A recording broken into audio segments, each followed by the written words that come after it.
This is our town. Welcome.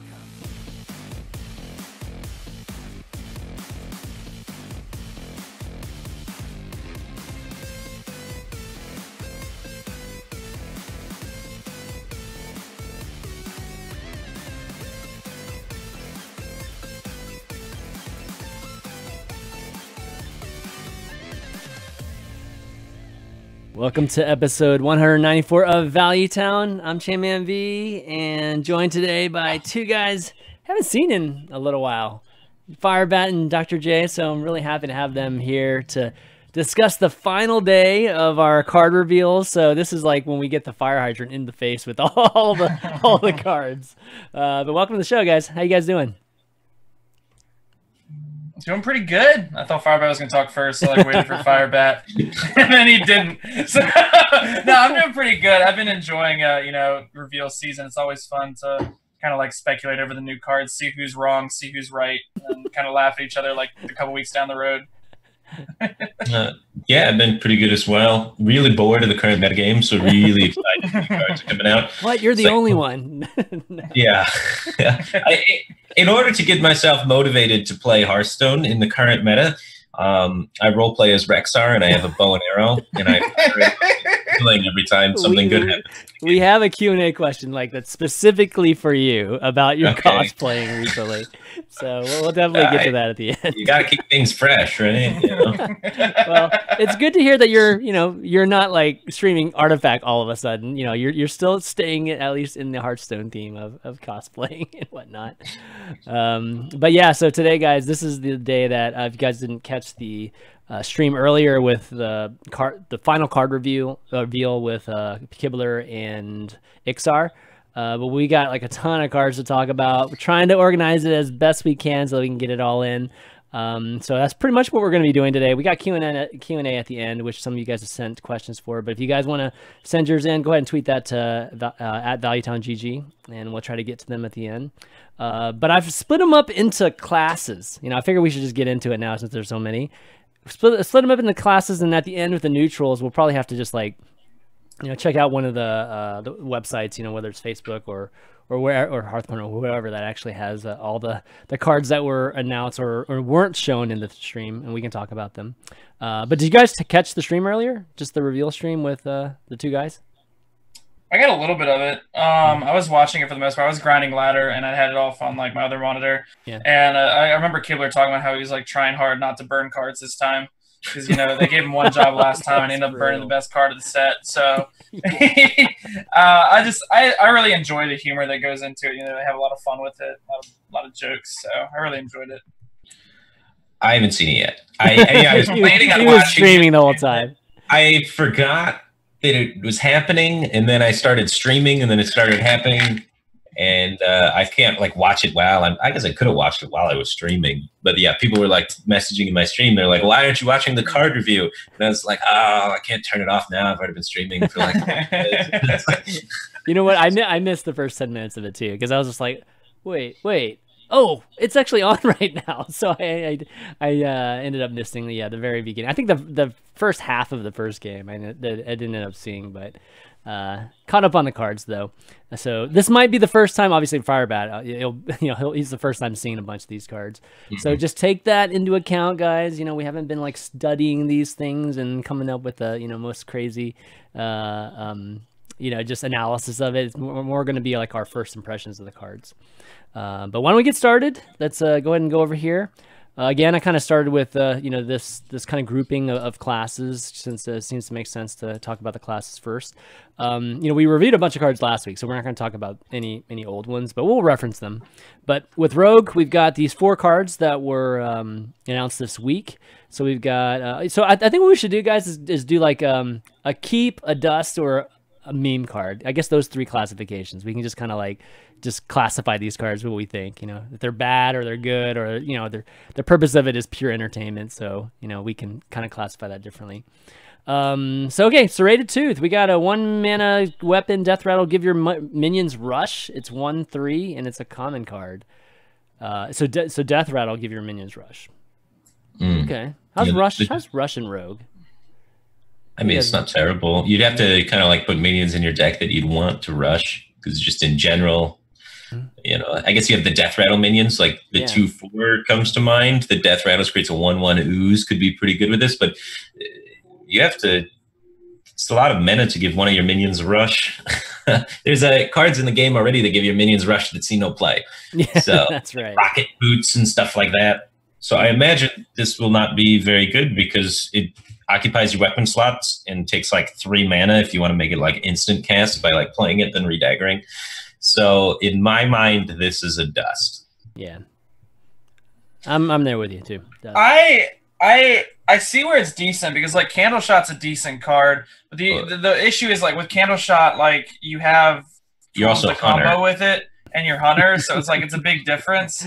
And like rushing isn't like no, I was gonna say keep Ridley, but like doesn't dagger up.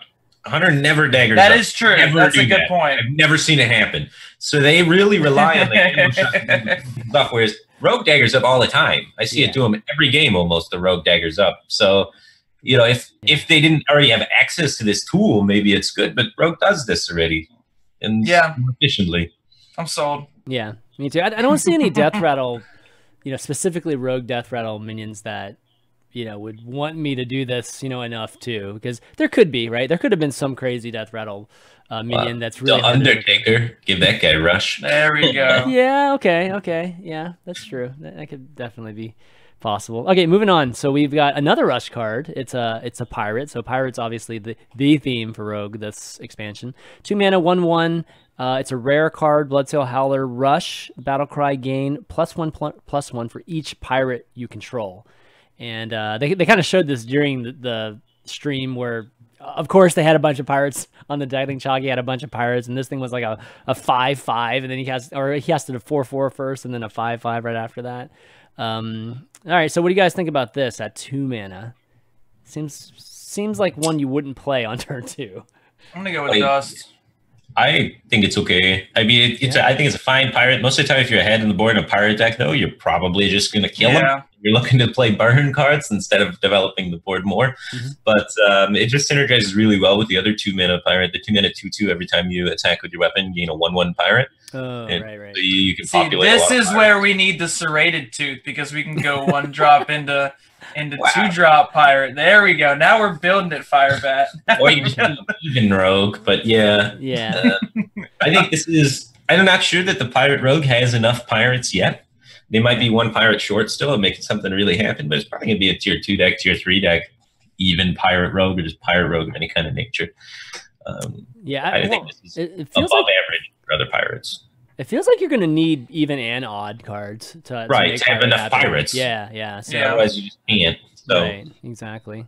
But speaking of pirates, we've got an 8 mana legendary, which 6/3 Captain Hooktusk. Battlecry, summon 3 pirates from your deck, give them rush. So we saw this on stream too. This is kind of interesting. It's kind of got that call to arms feel. Like whenever you play it, but you get a chance to actually attack immediately with them, which is definitely interesting. So I don't know. What do you guys think about this? I mean, the rush feeling. Again, like these pirates, none of them have death rattle, right? Not many of them have death rattle. So it feels like a lot of them have rush. Yeah, and a lot of them have rush. So it's like pirates have always been a face deck, in the past, or at least most of them in face deck or face type of deck. So this is a different kind of rendition of pirates. You can give your Ticket Scalper the 4-mana 5/3 with Overkill pirate rush, and then take a value trade and draw 2 cards. But overall, in my mind, I think there's not enough pirates worth running with this effect to make it good. Unless you're pulling out the captains and stuff, you're getting 3/3s. Yeah, right. It's at best a 5/4 with Captain Greenskin. Greenskin's the biggest pirate right now, and that's it's a battle cry though. Like at some point in the cycle of this card, it's going to become very, very, very good. I agree with Firebat on that. Like I think this card has potential, and I really want it to be good because I saw the artwork for this card when they were originally introducing the set, and I was like, oh my god, I'm going to love the pirate legendary. And then it's this. So this. 8-drops with instant effects have traditionally seen play. Like almost all of the 8-drops with instant effects have seen play. And this instant effect is powerful as hell. So it'll see play eventually, but it doesn't have the tools yet. Like, what are you pulling out? You're getting like Shark Fin Fan, sometimes a Captain, maybe a Phantom Freebooter. You know, like it's just, there's not enough pirates that make sense. Yeah, I mean, hopefully there'll be more pirates that buff all, you know, like that type of element to it, or the old school cannon would have been pretty sweet with something like this. Yes, you know, yeah, like, this could be good in Wilds with the cannon. Yeah, it'd be amazing. Okay, last rogue card we have here is a 2-mana spell, common, Stolen Steel. This is discover a weapon, and you know, rogue has like 8 weapons or something like that, but it's discover a weapon from another class, which is like, ooh, there's a lot of legendary weapons, right, from other classes. So You're right. Okay. But it probably can't get non-collectible weapons, right? So you can't get an Ashbringer, for example, because that's technically not a card. Because that was how Gormok worked. You couldn't get Ashbringer. Right. That makes sense. Okay. I'm going to say like 1 in like 15 times this card's nuts. And then the other times it's like awful. And the reason I say 1 in 15 times is because sometimes you're going to hit Twig of the World Tree. You're going to play Twig of the World Tree on 4, and then you're going to hero power over it and go straight to 10 mana.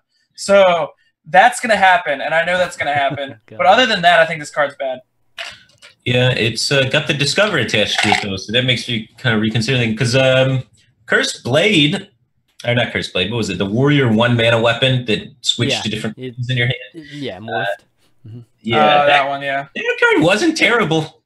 You know, I was messing with it recently. Yeah, it's not terrible. I haven't done the math on this at all.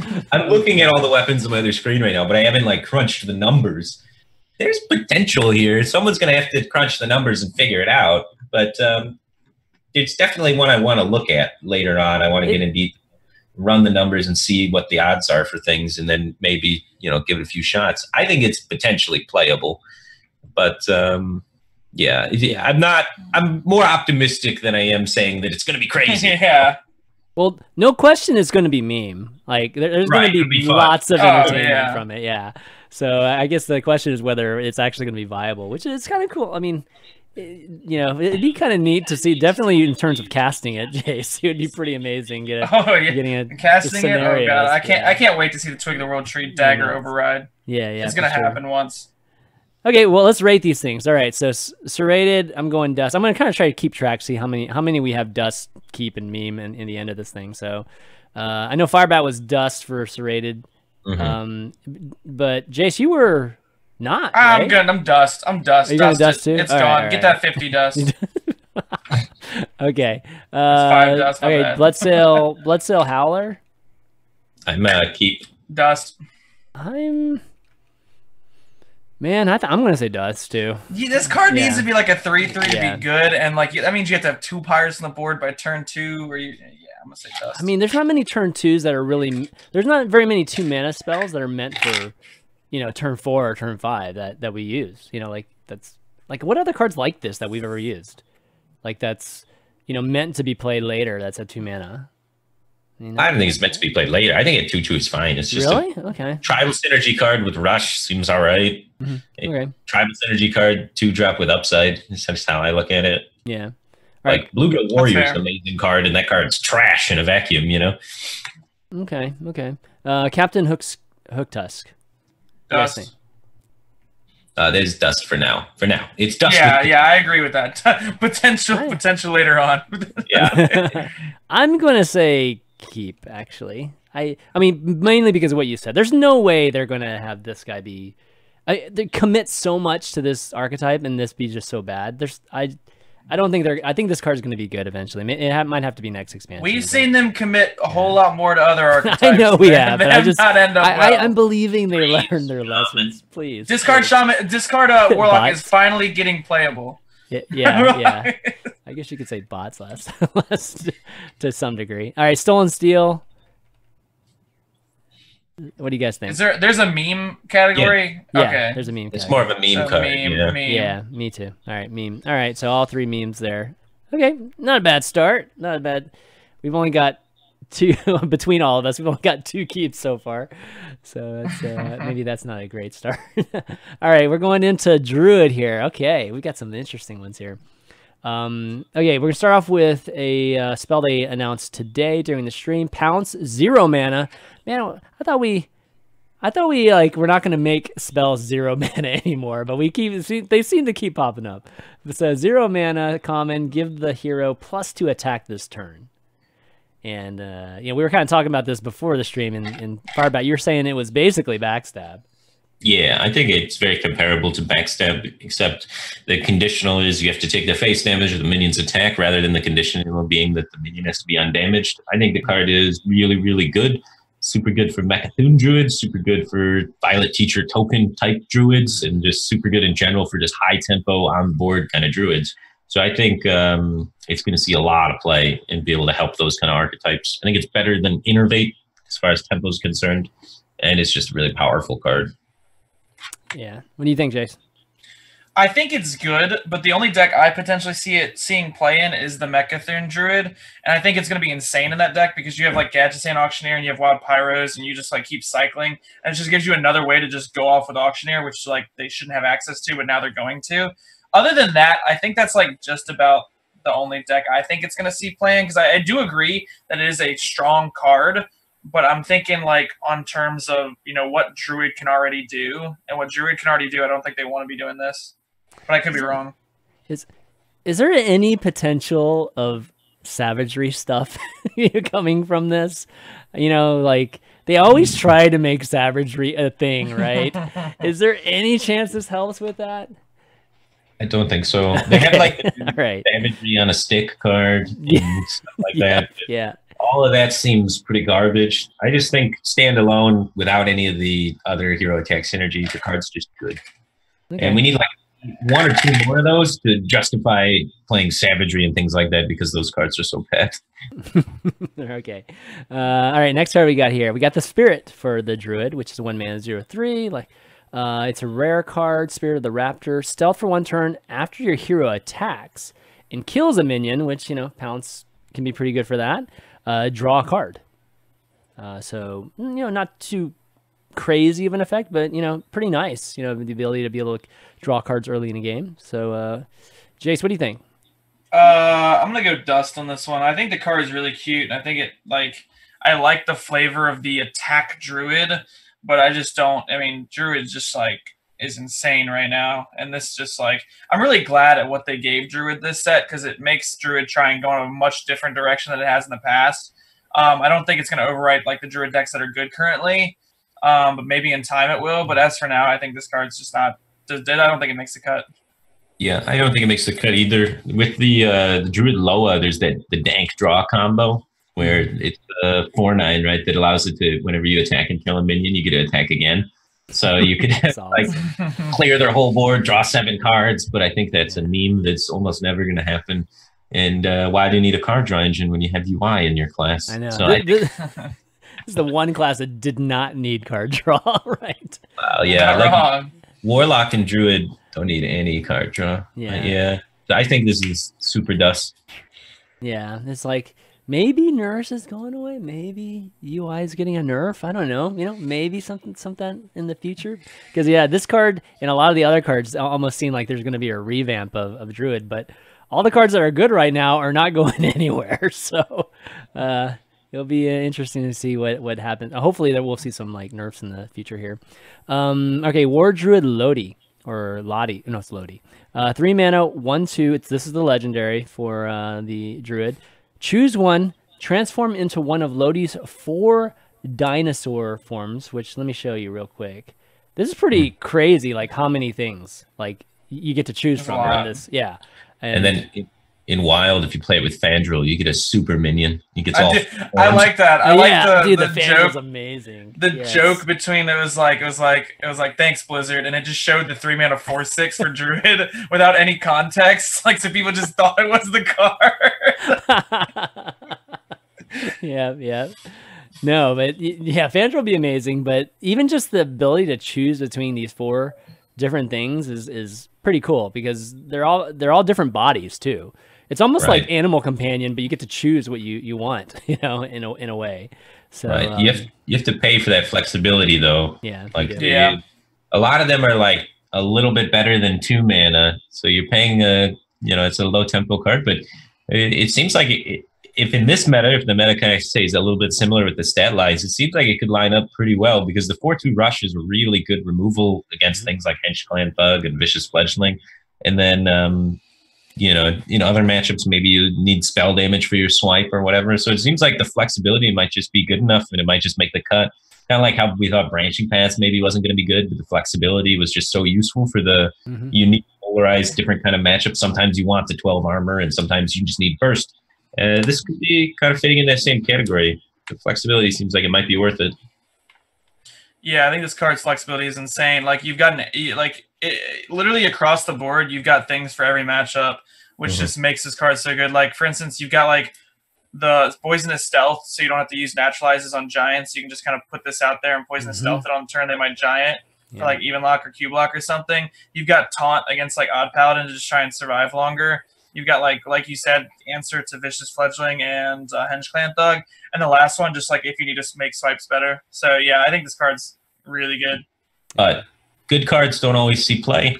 Good cards are sometimes overshadowed by better cards. So this card might get phased out because Oaken Summons is so crazy broken. It has competition. But if you're not playing Oaken Summons, you probably play this guy in your deck. And he's one of the reasons why you're not playing Oaken Summons. So now there's more reasons not to play Oaken Summons. So sometimes you want to play Floop in this guy instead of playing Oaken Summons, right? Yeah. Druid's got abundance of riches. Oaken Summons, is that going away at reset or not? I forget when Oaken Summons came out. I don't know how the resets work. I don't know when Oaken Summons came out. You don't know the resets. Was Oaken Summons Kobolds and Catacombs? I was it? Think it's definitely either KNC or before that. It's definitely not like Whispering Woods.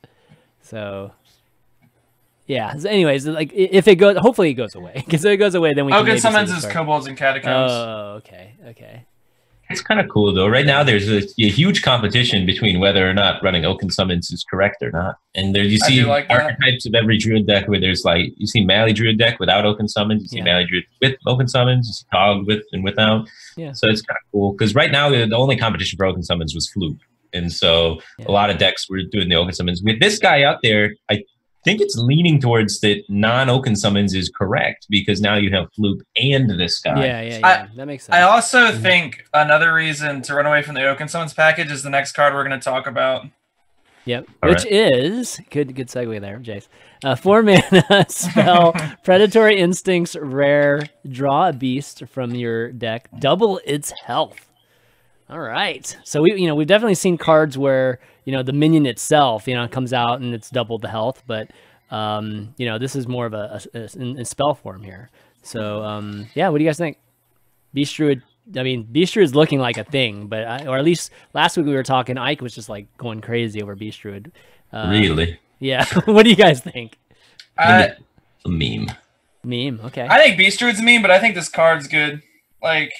The reason I say this card's good is because so now what you do is you can run like War Druid Loti and you can run like Forbiddeness Floop and you cut the Oaken Summons and you play 2 of these, and instead of playing Ironwood Golems, you play Witchwood Grizzlies. So you draw Witchwood Grizzly guaranteed every time and you get a 3/24, and then you just temp out the 3/24 next turn and no aggro deck can deal with it. That does sound reasonable. 3/24 sounds like a stuff right there. I thought you were going to go with some weird, like, Undaskus. No. 3/24. Screw 2/14. Like, they literally did it on stream, too. They did it on the stream, and I was just like, you play Wild Growth, you play this, you draw it, and, like, worst case scenario, they have 10 cards in the hand, it's still a 3/14. Like, yeah. No, it's not it's the 3/24, not 3/14. That's insane. Smokes. That's 27. Black Knight meta. Oh, I mean, they better have a Void Ripper. Everyone's gonna be running 2 Void Rippers in their decks. That's for sure. Double Void Ripper, Black Knight. Well, we have those cards that are like silenced taunt minions and stuff. We're gonna talk about later. So now I'm starting to realize why they exist. It's because you've got potential for 3/24 minions. Insane. Yeah. Sounds good. Yeah, yeah. Okay, next thing we got another spell, 4 mana, Mark of the Loa. It's rare, and just like the other marks, it's a choose one. Give a minion +2, +4 in taunt, or summon 2 3/2 raptors. So, you know, kind of similar to some things we've seen in the past. Never really been viable, and none of those cards have ever been viable. So maybe at one point one of them was, but Bella's Blessing was viable. The yeah, +2, yeah. +4 for 3. Okay.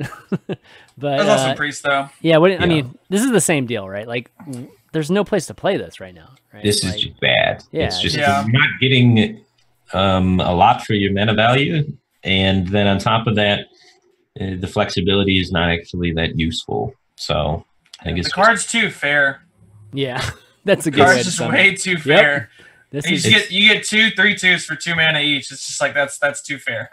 it's overly fair. Yeah, Yeah, it's just it's- not worth its mana cost. You're spending like 4 mana on something that should probably cost 3 mana. I felt like they might have found this card in artwork, like tucked away, hidden in their closet for 2 years ago, and they're like, "Oh, we have this here. We might as well just like put this one out too," because it definitely feels like a card that should have been released a couple of years ago. Okay, so last thing we got here is a 5 mana epic Treespeaker 4/4 Battlecry. Transform your tree ants into 5/5 ancients. Okay, I like how they changed what they are too. You know, from a tree ant to an ancient. That's kind of cool thematically. But yeah, living mana potential. Even though you're not going to have that mana left over to do this, but You got like the 3 anything else? mana. 3 mana card that generates 2 tree ants. Yeah, that It's one. Mhm. like a powerful card, so that synergizes with the Treespeaker. Yeah. Mulch Muncher is a good card, so like running tree ants has already had some amount of upside. Now it has more upsides. Could be good. Doesn't seem too bad. Tree ant druid. Okay. What do you think, Just- Jace? It's in Druid. That's my only statement. It's just in Druid. I want this card to be decent. I think it's a cool Well, card. just ignore what exists in druid for now. You know Ignore I mean? what Like, exists. I still think for it's like now. mediocre Okay, at best. Okay. Like Yeah. I think it's too hard to. I think it's gonna be too hard to set up some kind of board state where Right. you have the trans live, and then you play this a 5 mana 4/4. There's not enough on-curve plays for this. Yeah, Like, exactly. you could go like Coin Force Nature into Treespeaker, I guess. But like, Yeah. there's only one landscaping.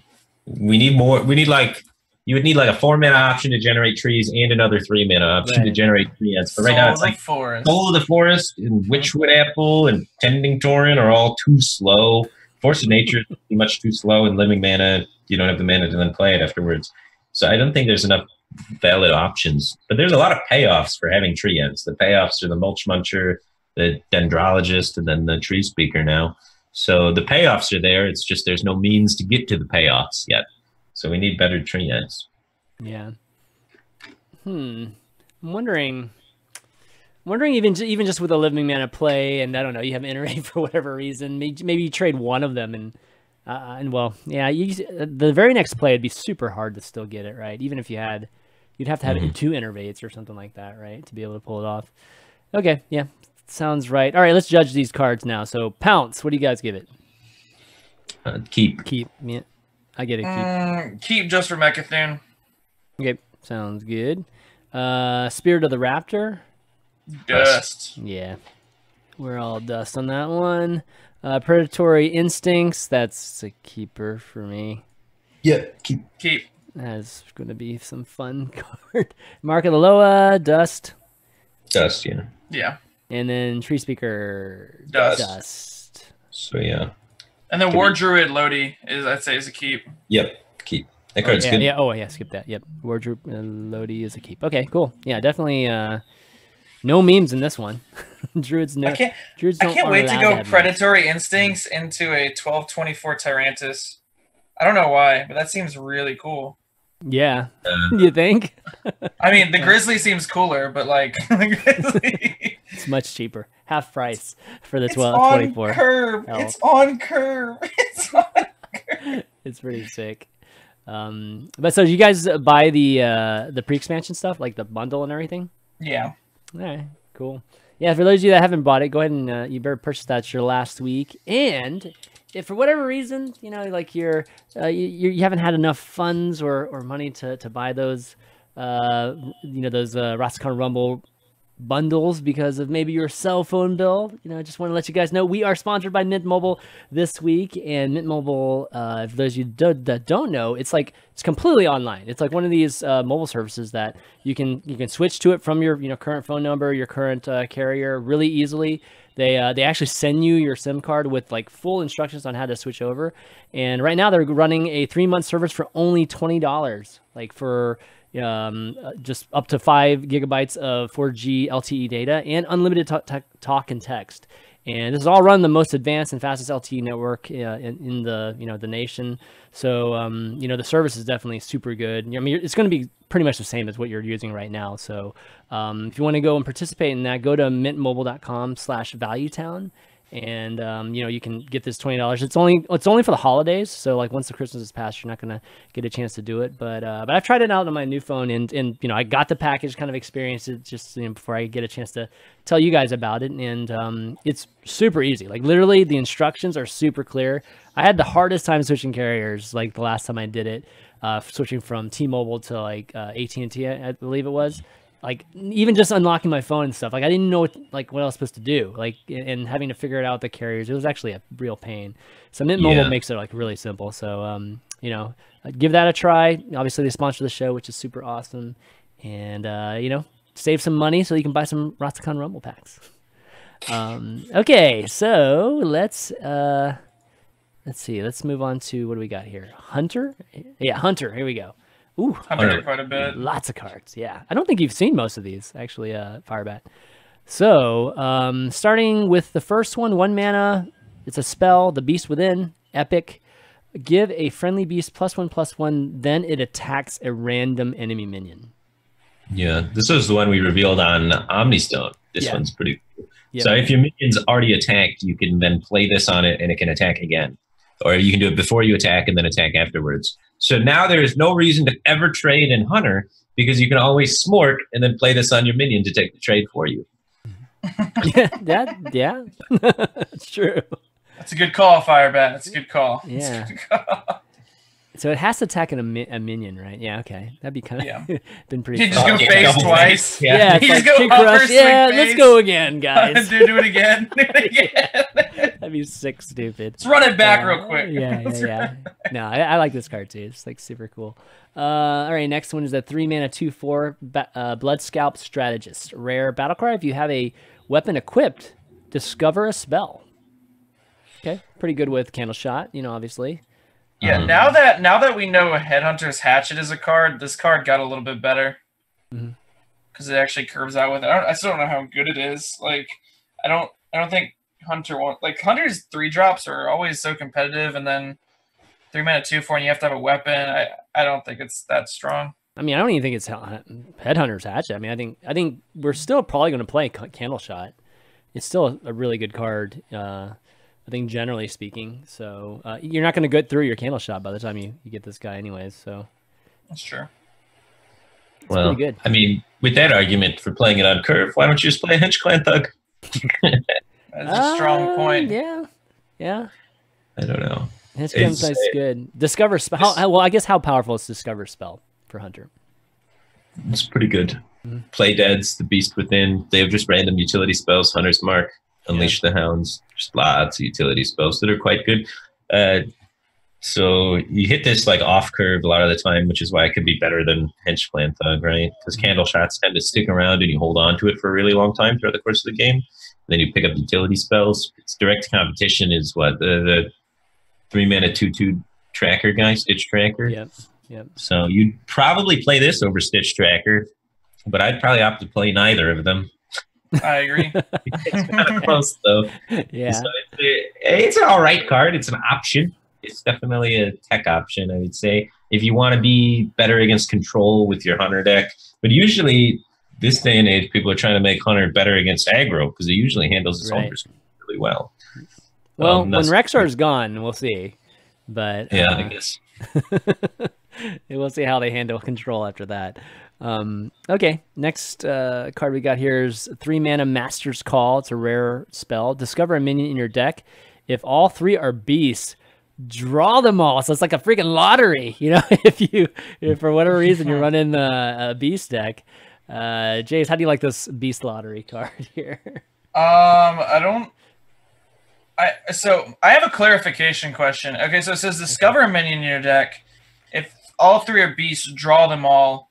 Do you discover them all, like they still stay in your deck, or do you just draw them out of your deck? That's where I'm like, the wording's kind of confusing to me. I don't think that matters to how good it is. I'm just curious. I think if it says draw them all, I think you actually. But does it mean like draw the discover options, like all of them, or like it's just weird wording? I think they would have worded it differently if it wasn't like it was a copy of them all or something like that. You know, like maybe yeah. Other than that, I think I don't think it's that good. I mean, they finally give Hunter draw. That's kind of cool. Hunter's always never had draw, but I don't think the card's that good. It potentially enables some low to the ground beast decks, which is kind of cool because you now have for like running like a Timberwolf Stone Tusk board. Oh, now we're talking. Kind of like fast, aggressive Hunter, but. I don't think it's going to be good. Generally, what you want with card draw is the ability to draw a bunch of options and diversity. And this card draw card draws 3 of the same thing. And drawing 3 of the same thing is bad because then you don't have a lot of options and you can only do one thing with your hand. And generally, you want a hand that does a bunch of things. So I think by the nature of that, it's a high roll draw card that attempts to try and get the same exact options. So I think that's just generally bad. Okay. Yeah, makes sense. I'm trying to think if there's any minion that you would really, you know, like you're just looking for that actually makes impact that would even make up for any one thing loss. Is like it's got some crazy Dire Frenzy synergy. So if you like don't have any minions in your deck at all, and you like Dire Frenzy something, then you can get 3 copies of the minion you just Dire Frenzied, which is pretty sweet. So you got some weird meme potential there. It's just Scalehide Control Hunter. Like that kind of stuff. So you there you play go. the Vicious Scalehide, then you Dire Frenzy, then you play this. I miss Dire 3, 4, 6 rush. But wait, would you actually? I miss Dire. But when you're presented discover options, you never get 2. You don't get 2 of the same thing.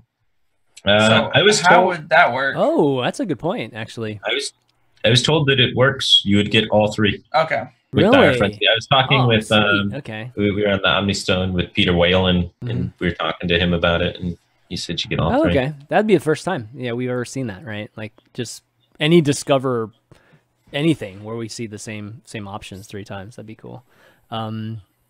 Okay, yeah, Dire Frenzy. Oh man, I remember I haven't played Dire Frenzy in so long, but the early days of Spell Hunter was so fun playing Dire Frenzy or playing Dire Frenzy with just the crazy beast. Spell Hunter's coming back, Chanman. Don't you worry. I know it is. Definitely, there's elements of that are showing that at least. Okay, here we go. 5. The next card is a legendary card that's 5 mana 3/2 beast. It's Halazi the Lynx. So I guess this is the Loa, right? For the hunters battlecry, fill your hand with 1/1 lynxes that have rush. So instead of filling your hand with spells, which we've definitely seen, we get to fill our entire hands with 1/1 like minions with rush. That's pretty awesome. Like Hunter, man, isn't it? That's the lynxes are 1 mana too, right? I believe, right? Yeah, right. So you can complete your quest Hunter. You can ran some Toxmonger out there. Crazy, Board with Toxmonger. Oh, we're creating a whole bunch of funky stuff happening. Now you have to play this card, which is a 5 mana 3/2. You got to play maybe the quest, or you got to play Toxmonger, which is Toxmonger. Yes. So, I just say okay, but hear me out, Firebat. If you're playing Toxmonger, and let's say you hit on average about six of these 1/1s, that is 6 deadly shots for 1 mana. That's sick. This is a 1-of though. So you're not going to get this result with a lot of consistency. So building your deck around a 1-of legendary has traditionally been pretty bad. But when you get it,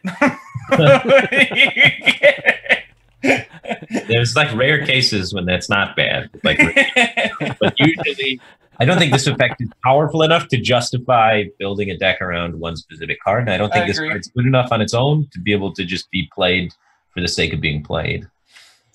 Yeah. Well, is there? You can get him from Rexar. Well, I mean, so definitely the quest element, I think, is interesting.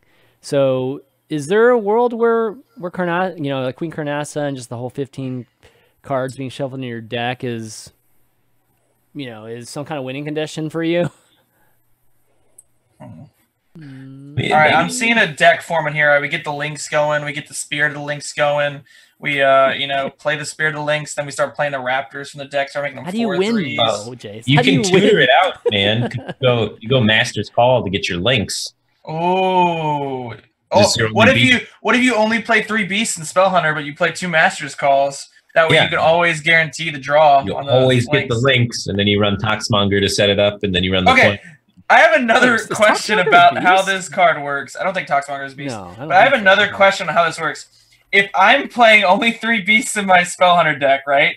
And I play Master's Call, but I drew one of my Beasts, do I still get all 2 of the Beasts left in my deck, or no? I didn't ask that question, so I don't know actually if that would work or not. It may. I don't know. Because it says if all 3 are beasts, but if I only have 2 options. It does specifically say 3 beasts, so I would think it doesn't work, to be honest. Oh god, my deck was falling apart. Because it would say if all are beasts, draw them all, right? Like that's what it should say if that was the case. So I'm not sure if they meant for that to happen. It's like, so what if you get 2, right? I'm so glad this card didn't exist when Spell Hunter had Barnes. That's all I'm gonna say. Oh. Yeah. Oh my God. Yeah. You would have had Barnes on curve every single game. Yeah, that would be pretty sick. Okay. Moving on, we've got another hero for Hunter, which is pretty interesting given that Hunter doesn't really need it with Rexar, but Zul'jin is a 10 mana hero, legendary, battlecry, casts all spells you've played this game. Targets, what does it say? Targets chosen randomly. You get 5 armor, just like all the other heroes. And then your hero power is just do 2 damage. So it's very much like what was the card that the Hunter card before? You could just target anything. You don't have to target hero power. Steamwheel Sniper. Yeah, Steamwheel Sniper, exactly. So okay, we've got this kind of Yoxeron feel, but better because it's actually spells that you put in your deck versus just like a bunch of random ones. So this is, at the very least going to be a meme card, but the real question is it viable? I think so. I think you can play it in just a Hunter deck that has a bunch of decent spells. At some point, it's going to be super juiced. It can be a huge tempo swing. And then, you use that huge tempo swing to stabilize or get ahead. And then after you've done that, you play Rexar to help you close out the game. I think any late game Hunter, this is a really strong consideration for. Yeah, man. Yeah, I think this is a really solid card, especially like in something like a Spell Hunter, right? Where you almost guarantee that all the spells you're playing are going to be good and impactful. And this card's good. Yeah, I mean, you got tons of removal. I mean, you play Crushing Walls and you play things like that. It's gonna remove the board, and then if you have DD spells too, you're gonna be hitting face after that too if it goes in the right order. So, you think this is like a game-winning play? You guys imagine that? Like that would be terrible, to be honest. If Zul'jin is just like literally the win condition. I don't think it's like Yogg where you can win the game off the back of it, like a lot of the times. But there will definitely be cases where, like, against like aggro decks, right? Not against like control decks. Like I don't think this is impactful enough against control decks. This is probably the win condition for Spell Hunter / Secret Hunter. I do agree with that. Yeah. I mean, so this is just Shutterwalk then, basically, right? Yeah, you play your secrets and your spells, and then you play this, and then should close out the game for you, or put you in a favorable enough position. To and if not, you got Rexar to close it. God. At least we have Rexar to close it for another 4 months. Hopefully, after that, we won't see Rexar for a while. Okay, well, pretty interesting card. At the very least, it's interesting. Kind of wish the hero power is something different, but man. The battle cry is just incredibly strong. So if they made it anything, powerful, it would feel crazy overpowered. This card. Okay, we got the weapon that you mentioned before, which is a Headhunter's Hatchet. 2 mana, 2 attack, 2 durability. It's a common battle cry. If you control a beast, gain +1 durability. So, I don't know, Stormforge Axe. There's a lot of 2 damage weapons, and none of them see play. 2 damage is not enough. People play 2 3s. So That's right. I think it's dust. It just needs to deal 3 damage in this day and age to keep up with the minions people play. Yeah. Agreed. Any comments, Jace, on this one? Anything? No, I think Firebat said it all. Yeah. Yeah, Firebat, I believe in you. So. Yes, great. Love this belief here. All right, 3 mana. This is the Spirit for the Hunter, Spirit of the Lynx. 0/3 rare. Stealth for 1 turn. Whenever you summon a beast, give it +1/+1. So, okay. I don't love this card. Giving up. Get it out of here. Yeah. Get it dusted. Normally, like a 3 mana card is going to have 7 stats. This card has 3 stats, so that means I have to buff a lot of things to make up for the loss of that. Yeah. It buffs 2 things in order for it to be worth it. This is literally just the worst Adlet Grizzly. Yeah, and Adlet Grizzly is bad. That's the 3 mana. Yeah. Minions +1/+1 when they come into play. So this is like incredibly terrible. It has some synergy with like Unleash the Hounds, does it? No, isn't it? No, it does. It does. No, it does have synergy with Unleash the have Hounds. Yeah. So you can Unleash the Hounds and stuff like that. So there's some cute meme stuff you can do, but it's just overall not good enough. I mean, even with Unleash, I mean, it's like getting Leok. I mean, it's not like it's something we can't get, I guess it's like a guaranteed Leok type of thing. Okay, yeah, I don't love this card either. But, okay, let's judge these cards here. A Beast Within, I think we're all keep on that one, right? I'm dusting it. Oh, you're dusting it? Oh, wow. I'm dusting it. Get it out of here. All right, okay. So sick with the Rexar Beasts. I think it's really good, yeah. It gives the Rexar Beasts rush. But, like, you have to have Rexar and then play the Rexar and then build a Beast and then play this. And this has to be in your hand for, like, the entire game. I don't know. I don't know. I just think getting an extra attack from any of the Hunter Beast late game is just amazing. I mean, it's fine with like Death Rattle Hunter, where like you get the you go play dead and then you play this like on the Devil's Sword. Like I guess it has niche things, and I'm still dusting it because it's an epic, and I want the dust. Wow! Dude, I guarantee you, Jace, there's a million epics to dust. Like there's definitely going to be a good like this one. Like this one. Jeez. Okay. Bloodscalp Strategist. Dust. I was dust. God, I'm close on it. I was close to keeping it, but I dusted. This is good in arena though, right? But I guess we're talking standard here. But yeah, we gotta dust this. There's just no place for these cards. It's sad because it's not a bad card. I mean, like value wise, I still think it's good. It's just no place in Hunter right now for it. Master's Call. Okay, I'm gonna say initially dust, but if Master's Call will draw all beasts, even if you don't have 3, I could see some weird spell hunter where you have the Halazi or some other like beast you want, and you just draw those, and then you have no more beasts in your deck for spell hunter. So I could see it seeing play. So I'm dusting it. Never mind, just dusting it. I don't like the 3 mana 2/2 discover a minion. Why would I like a 3 mana spell without a 2/2 discover a minion? Like, this one draws like all the beasts. Like if you want to play 3 beasts in your deck. Okay, that's my question. Conditional for an effect that I don't really want anyway. I said I'm dusting Firebat. Let me throw this out there. Is it a meme card though? Is it? Yes. Okay. It'll enable some meme combos. Okay. Yeah. I was gonna put it in meme, so that's kind of why I want to. Okay. Jay, is it Jace? You memeing it or are you dusting it? I'm gonna meme it up. It's an epic though. Oh no! This is like lock and load. This is one of those epics where like you keep it for a little bit just to see. Okay, cool. All right, Halazi. This is my really heart good. wants to keep this card, but my brain's telling me that I need to dust this. This is a meme. Oh man. Okay, it's a meme. We got dust. Oh man, this is either meme or keep for me. I have this. I don't know. I have this feeling that somebody's gonna do something with this. I'm gonna say meme for now though. Traditionally, these kind of cards that you have to tutor them out and then play them with your whole deck built around them have been bad. Yeah. I mean, we've tried the whole Quest Hunter. When Quest Hunter was first coming out, it's like, oh my god, it's so broken, and then it quickly Was not. Zul'jin. That's keep. Oh, it's a total keeper. Yeah. That's a crafted golden keeper. day one kind Yeah, of card. exactly. This is like the very first thing I probably try out is just the combo with Zul'jin. Headhunter's Hatchet. It's a dust for me. That's a dust. You're not getting much dust, but it's a dust. It's a keep around, but never play. Spirit of the Lynx. It's a super dust. Dust for me. Yep. All right. Okay, so far, man, we're dusting a lot of cards so far. Yeah, this isn't looking too good. At least not for today's. I mean, I think all the past cards that have been announced have been like the opposite. I mean, they've been great cards. So. I feel like a lot of the neutrals are probably decent that we haven't gotten a chance to look at yet. Yeah. Okay. Warlock. So a lot of Warlock cards have already come out. So most of them were discard. None of these are actually discard related. So it's kind of different. First one is a 1-mana spell, Grim Rally, rare. Destroy a friendly minion. Give your minions +1/+1.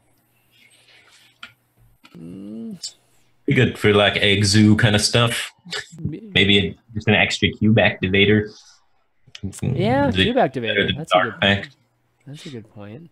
Maybe kill a Void Walker after you've like Gul'dan or maybe when your opponent's at like 12 health instead of 10, and you need your Doom Guards to be a little bit buffier so you can kill them. You can't. When you destroy the cube, it doesn't buff the Doom Guards. Oh, okay, never mind. Unplayable. But at the end of the game, like if you play Gul'dan, like Chanman said, then you can just use this for 6 burst. You know, that's true. Yeah, it's pretty. Yeah, it's not I think great, but it might be playable.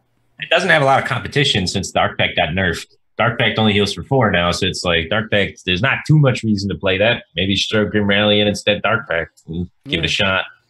So I think it's definitely playable. And then there's also like the egg zoo potential. You know, you get a really wide bonus to play this. You play like Devil Star Eggs, yep.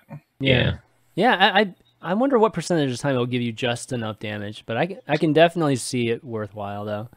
It's got that at least that versatility, and okay, yeah, that's cool. Demonbolt, we saw this during the stream. It's an 8-mana. Destroy minion, costs 1 less for each minion you control. So it's a common spell here. This okay, for me, this seems like a snowball card. This is okay. Go ahead, Jace. They said that they tested this card at 7 mana and it was too good. So like. I think this card could be at 7 mana and be fine. I'm pretty sure they said they tested this card at 7 mana and it was too good. I think this card's just awful.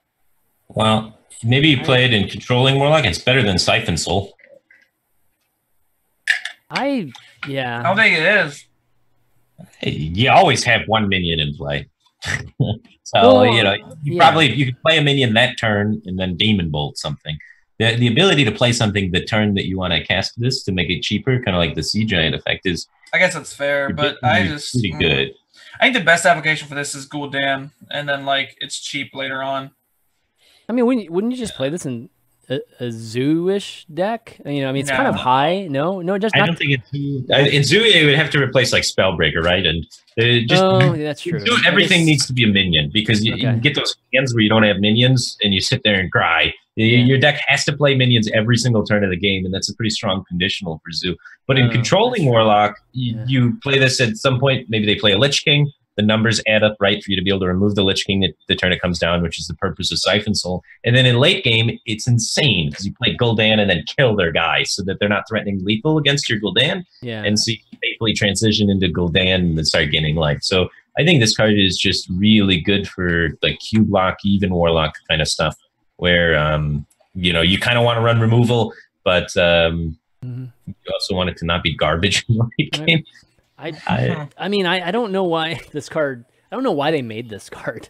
Like, I would have understood if they made this card maybe 2 or 3 expansions ago, but at this point, like, Warlock does not need removal. Like no question, they don't need removal. There's like so much removal in Warlock, so I think even wasting a card on this seems weird, because even if this does get play, you're probably going to drop some other card that we've been playing that's removal based, right? So you drop Siphon Soul. Siphon Soul sucks. It's like one of the weakest cards in the deck by far, but you need to play it because every other deck runs Lich King, and you have to kill the Lich King somehow. Sometimes you kind of want 2 ways to kill Lich King in every control deck. So even though you can't play it for free because the board slot's only 7, which is probably why they changed it up to 8 because it was probably too good when you played Gul'dan and then instantly. Probably that's what I figured. Yeah. Yeah, exactly. But hey, I still think it's just way better than Siphon Soul. So it I think is. Do we need them to have something better than Siphon Soul? Yeah.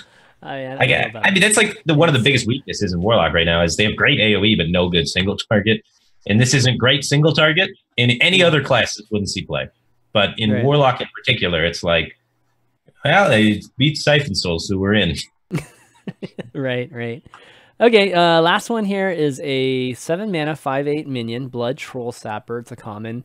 After a friendly minion dies, deal 2 damage to the enemy hero. If only Dreadstee were still around. Yeah. Okay, so you go this Dreadstee plus Defile, and things would happen. I don't know. I mean, definitely the mechanic I think is pretty good. I mean, the text is good. Just dealing damage to enemy hero, especially late game, that's a pretty good mechanic. Pretty dank because it's like a tech card. If you've ever seen a lot of Control Warlock mirrors, and then you go land board and you drop this and got him. Yeah, but I mean, it's only friendly minions, so that's what deterred. Yeah. If it was all minions, I would say, hell yeah, this is gonna be sweet. But only friendly minions, I think the dream of getting a full board of Zoo playing this than trading is bad because 1, you have to trade, which is always terrible when you're playing an aggressive deck, and 2, you're gonna discard this with your Doomguard, man. It costs 7. So well, I don't look at it like that though. Like, you know, I wouldn't trade if I played the card on the board. This is almost like a taunt, right? Like protects your other minions. You just still go hit and face with the Zoo, right? Hear me out. We find a way to tempo Glinda Crowskin, and then we play this card, and then we play Snow Flipper Penguins over and over, and just massacre all the Snow Flipper Penguins until your opponent dies. And I don't know how you do that, but that's a possibility. Oh, God. No, it costs 7. No, but I mean, on a serious note, I think the mechanic's cool because there's a penalty for them removing your board. You know, if you play a very, you know, tempo-based deck, like a Zoo deck or whatnot, like it, you know, they want to remove your stuff and they're going to actually take damage when they do that. It's a kind of, yeah, if you're just kind of using a taunt, then you could just play 7 mana 5/9 taunt. Neutral card. Sure. Sure. This is better than that, I guess, in Zoo, but that's not a card I've ever thought about even putting in my Zoo deck. Yeah. It's interesting. Might not be strong enough though, you know, with the body and whatnot, but it's gonna cause a meme for sure. There's gonna be some meme decks that play it, I think. And then in Wild there'll be a Dreadsteed meme and stuff like that. Weird. I'm excited for that. Some crazy weasel shenanigans I'm sure will happen. All right, let's rate these. So Grim Rally, it's a keep, I think, for me. Yeah, I think it's a keep. I think it's a slight keep. It's like, yeah, I'd keep it. Okay, Demonbolt. I'm dusting it. I think it's a keep. It's better than Siphon Soul, so it fits the book for me. Gosh, I mean, I don't want to say keep, but I mean that is a very valid point. I just don't like the card, but it's okay. It's dust for you, Jay. Yeah, it's definitely dust for me. Blood Troll Sapper. So Firebat says meme. Yep, meme. I'm gonna say meme too. It's definitely a dust card, but like there's some memey stuff with this. Weird patron plays and stuff. I still like my Snow Flipper idea.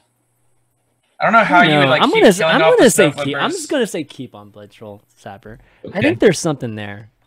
Okay, so let's move on to the next class. We've got Paladin. Okay, so Paladin, we've got actually 2 weapons for Paladin. Paladin has so many weapons already too.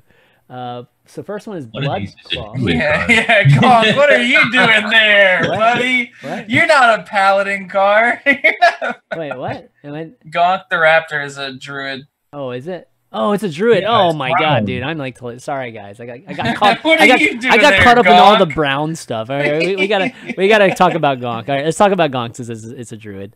My bad. I was trying getting this stuff together, guys, today with all the cards disguising and as a stuff. Paladin card. Yeah. Okay, let's talk about this. This is like a legendary too. I was like, yeah, the 4/9. Where is it? So 7 mana, 4/9 beast. It's after your hero attacks, kills a minion, it may attack again. So that's kind of what Firebat was talking about with the whole meme about Odd Paladin killing all the recruits one by one, and you know, just having a field day with that. So, yeah, what do you guys think about this one? I think it's a meme card. Yeah, meme dust, you know, whatever. It's just not good. It's it's expensive, and you don't have anything that's synergized with it that's really worth playing except the 0 mana card. Okay, yeah. I mean, what if it had Rush? I feel like it's like missing Rush or something like that. Like, I don't know. The card definitely feels bad, right? The current state it's in right now. So wait, so it says may attack again.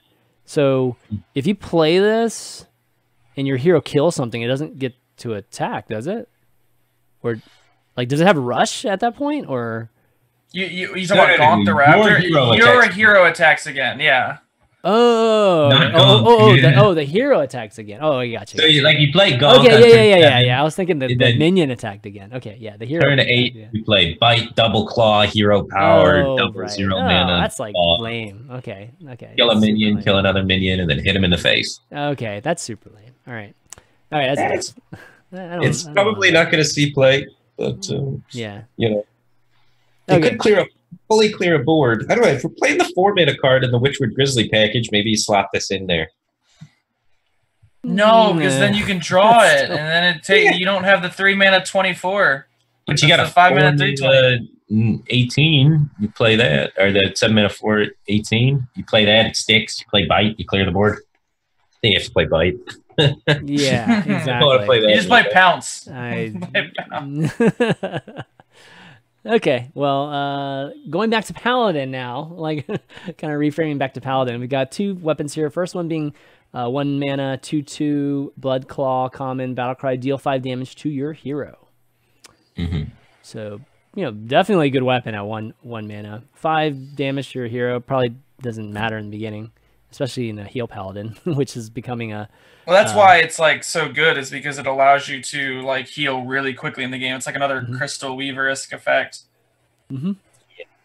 If so it damages yourself, and then you can enable all the sweet heal Paladin synergy cards, like the 4 mana, you know, 8/8 if you've healed for 10 this game and stuff like that.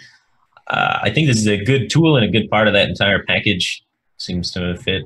It's a little bit scared because, like we said a little bit earlier on, 2 damage is usually not a good breakpoint for killing things in the early game. Usually you want to be at that 3 because all the 2/3s that can exist. Yeah. So that's the only concern I have with it. Paladin does not have a lot of ways to get that 1 point of missing damage, right? Like Paladin doesn't have like a hero power they can use to buff it up to 3 attack like how Druid could do. They don't have a ping like Mage or anything, so... it's a Silverhand recruit, man. Yeah, you gotta get the Silverhand recruit to get in there for the ping. I'm a little bit nervous that it could end up just being like, you want the effect, but it could just end up not being impactful enough for dealing with the common early game boards. I'm gonna say keep for now, but I would not be too surprised if the whole heal Paladin thing isn't super great.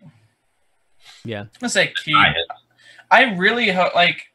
I really wish there were a way that I could see. I can't see it right now, that you could put the 4 mana 4/4 if you've healed 10, get +4/+4 and taunt on turn 4.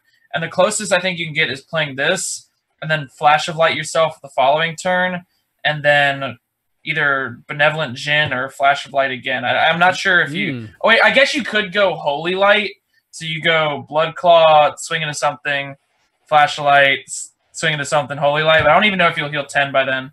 You probably don't want to play Holy Light in your deck. Yeah, exactly. It's really bad. I mean, I don't know. I might play Holy Light if I could get it every time, and then have a 4 mana 8/8 with taunt on turn 4 every time. I think the way that this deck is going to work out, the heal Paladin's not going to be control. It's going to be like mid-range. It's going to run like the 4/3 or the 4 mana 3/2 rush heal guy. It's going to run like the Blood Claw, the 1 mana 1/3 deal damage to yourself, and Happy Ghoul in that whole package, and just be like mid-range.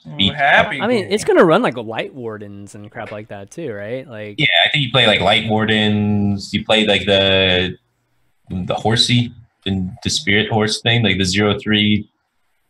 No, it's a tiger. 4 mana 0/3 tiger, and Blessing It Kings and Spike Ridge Steed. You just try and get ahead on tempo, play the tiger thing, play your buff cards. Spirit Tiger with Blessings of Kings is actually insane. Your tiger is just one of the most broken cards in the whole set. Yeah, Yeah. Yeah, I think the Tiger's really good. Yeah. I think that card just pushes the whole mid-range pressure Paladin, and then like the heal cards, you just jam them in there. Yeah, but I think. do you think it's even Paladin, or do you think it's just not an odd or even Paladin? It's just like a regular Paladin. I mean, I could see it being even Paladin as well. Yeah, I could see even or regular, either or, you know. But yeah, I think Paladin's going to be very, very strong. Yeah, they'll be. Well, they definitely could use something that's not odd Paladin in their, and even Paladin in their arsenal here a little bit later. Okay, so Flashlight, we just Flashlight we talked about a little bit here, but what do you guys think? I mean, obviously compared to Holy Light, this is like stupidly better, but overall, is it good? It's really good. It's a good card. Yep. Let's see play. I don't know. Control Paladin still seems iffy in my book, even though they've gotten a lot of great tools for Control Heal Paladin. They're still missing that one key thing, which is a way to finish the game against other control decks.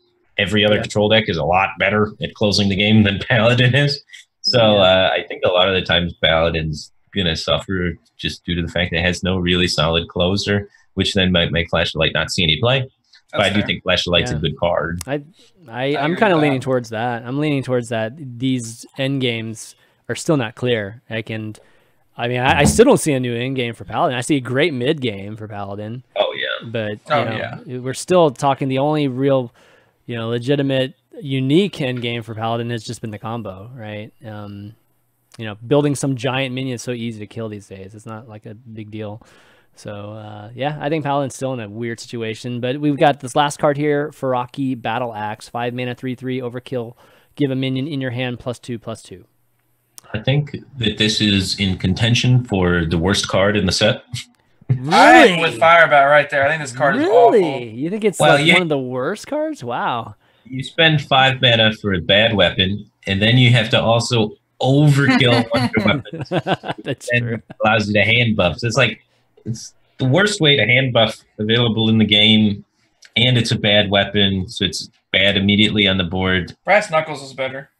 Yeah, and it's situational. Wow. So it's got a lot of negative going for it, because when is your opponent just going to have a bunch of 2 health minions on turn 5 Yeah. for you to hit?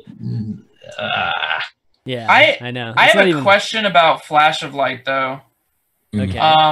Immortal Prelate, the 2 mana 1/3 Death Rattle. Shuffle this into your deck. It keeps any enchantment. Never mind. All right, never mind. I'm reading it wrong. You don't get to draw more cards. No, you don't get to. Yeah. No, I was thinking it was like I thought the card was like Primal Fin Champion, where you cast the flashlight on it and you would get the flashlight back to your hand. And then I realized it shuffles it into the deck with enchantments, not puts it back in the hand. So ignore my question. It was pretty dumb. Okay, so Battleaxe, So Battleaxe, okay, candidate for worst card in the set. Okay, all right. I mean, there aren't that many bad cards, to be honest. So this just having outright value that doesn't happen potentially is definitely an attribute of something that's very, very bad. So okay, let's classify these. Blood Claw. What did we decide on that? I'm a tentative keep. Okay. Me too. I'm a keep for now. I'm a keep as well, just assuming that heal Paladin would be a thing. Flash of Light. That's just it's tough to say. Flash of Light's clearly a good card. It's just like keep and dust just really depends on meta, really. So, I think it's a good card that won't see any play, but it's a good card. It'll see play in Arena. I'll give it a keep. Yeah. Okay, Jace, what do you think? Keep? Yeah, I'm gonna say keep for Flashlight. I think it will see play at one point. Jace is like our harshest critic, man. Well, you gotta be, man. Like when you got Wild Growths and Nourish is running around. All right, Farraki, that's a dust all the way across. Yeah. All right. Okay, so we're almost through all the classes now. So, wait, did we skip Shaman? Oh, I know. I just didn't add Shaman. I need to add Shaman here in a second. Okay, so Priest is next. Got a lot of Priest cards. So we got Generate. It's a 0 mana card. Restore 3 health. We're just talking about 4 health here, but 3 health. All right, it's definitely something. I mean, kind of boring. This is like old school Priest spells that are basically single functioned and nothing else. Does Priest need a restore 3 health type of card? Good with Lyra. I mean, they have Circle of Healing already. I think it's Yeah. you might get it off of Lyra and be happy, but I don't think you can put it in your deck on purpose. I agree with that. Yeah, no, I'd say the Lyra kind of buff, I guess. All right, Seance, 2 mana, choose a minion, add a copy of it to your hand. That's good with Radiant Elemental. So you go with Radiant Elementals and do Lyra shenanigans and stuff, but overall, find a way to get Antonidas. That way you can, really OTK them. I think it's pretty bad.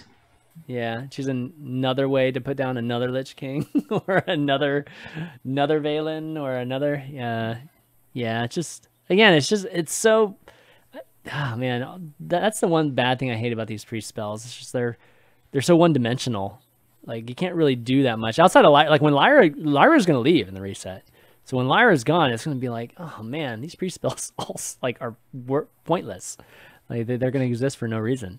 Okay, let's see. Next one, we have a minion, 3 mana, 3/3, Sand Drudge. Common, whenever you cast a spell, summon a 1/1 zombie with taunt. I like this card. I think it's yeah. I like it too. I think it's good. I think it's good. I'm scared because it's going to exist when Overkill gets released. So it's like maybe not the best effect you want while everyone's running Overkill cards. And the 1/1's taunt too.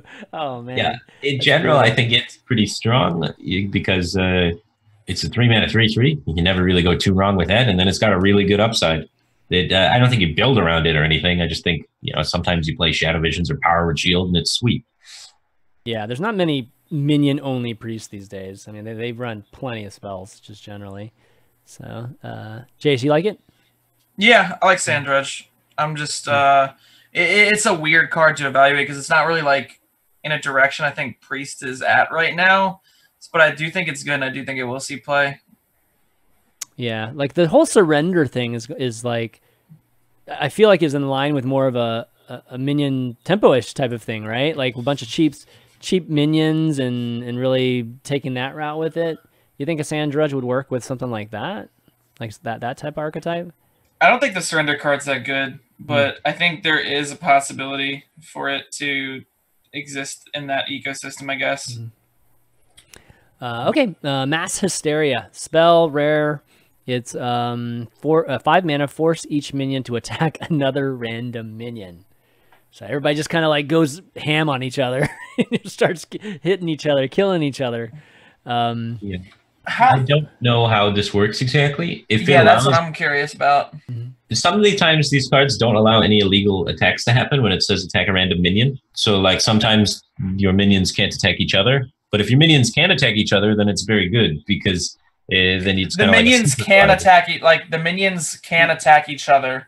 I just don't know. I don't know if you can like overkill and then it will attack through overkill. If that makes sense. Right. True. We don't know that either. So it's kind of hard to know how. What do you mean attack through overkill? So like what do you mean do all the traits happen at the exact same time? Yeah. So like if there's like an 8/8 which then attacks. Another like 8 sequential versus does the other 8/8 attack still even though it's dead? Yeah, it's like how you can overkill an Acolyte of Pain or a Bittertide Hydra to deal an extra 3 damage or draw an extra card with like a Wild Pyromancer effect. Does it like does a 8/8 attack into an 8/8 and then the other 8/8 attacks into another 8/8? Yeah, I would assume it attacks all at once. So I think every single minion makes an attack. And and can certain minions get attacked multiple times? So then if they can all overkill each other, then can they attack one that's already been dead technically? So like if we have 5 1/1s on the board, can 4 1/1s hit one of the 1/1s? Well, so like again, like I think every minion has a target and attacks at the same time. Like I think each attack is actually individual. There has to be like a clip of them playing this card somewhere, right? They didn't play it today though. I don't think I don't think I saw it on stream today. I think because I remember watching the comic book clip that they had where it was like it was showing like the fun animation from the raunchy animation or whatever it is, that like really good animation that they do, and I'm pretty sure I saw them like do each attack individually. So that's a huge difference. Well, because if a minion dies, big difference. Yeah. Yes, we don't know. I'm not sure about that. Yeah, but so the order is just random too.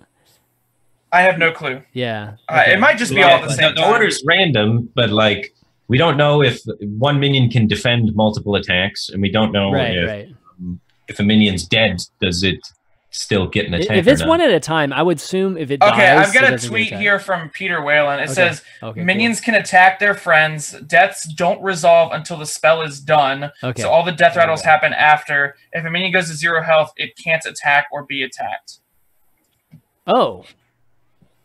So yeah, if it can't attack or be attacked. So if like you have 2 giants and a third minion, and then the one giant kills the other giant, the third minion is just chilling. Yeah. Okay. Okay, so I'm going to say this card's probably bad on the merits of no one knows what the hell's going on. bad design, or at least bad wording, or whatever. It's just going to be very hard to set this up for it to be desirable under these RNG conditions. And it seems like board clears are something that you want to be quite reliable. So, yeah, because if the board clear doesn't work, you're dead. And you need it to work. And if it doesn't work 30% of the time, you're just dead 30% of the time. And that's like yeah. Well, I mean, I think against like aggro type of boards, it's probably pretty good, to be honest, at 5 mana. Maybe. You know, what if there's still stuff left over? Against bigger boards, I don't think this card's as good. You know, like obviously, this is 5 mana. Sometimes clear half the board. Yeah, but still, it's Holy. I guess Holy Nova is the same thing. Holy Nova is the exact same thing, right? So, it's like a really bad brawl.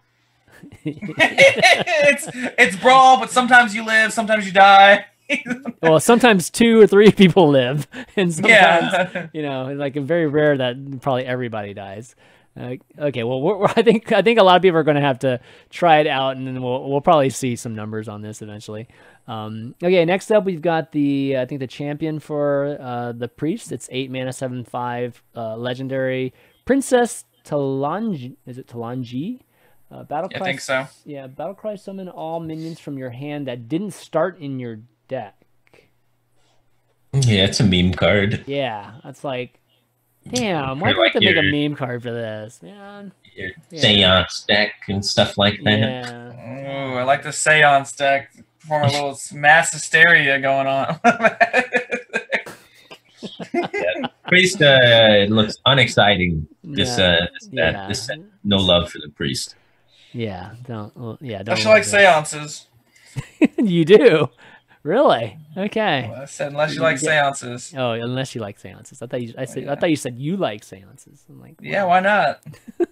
Some voodoo magic going on. Yeah, yeah. Okay, last one, Akali Phantasm. This is actually one I don't think I saw on the stream, but 2 mana, 3/2. Well, actually, no, I think Kibler mentioned it. Battlecry. This turn, your healing effects deal damage instead. Epic. Kind of something we've seen in the past.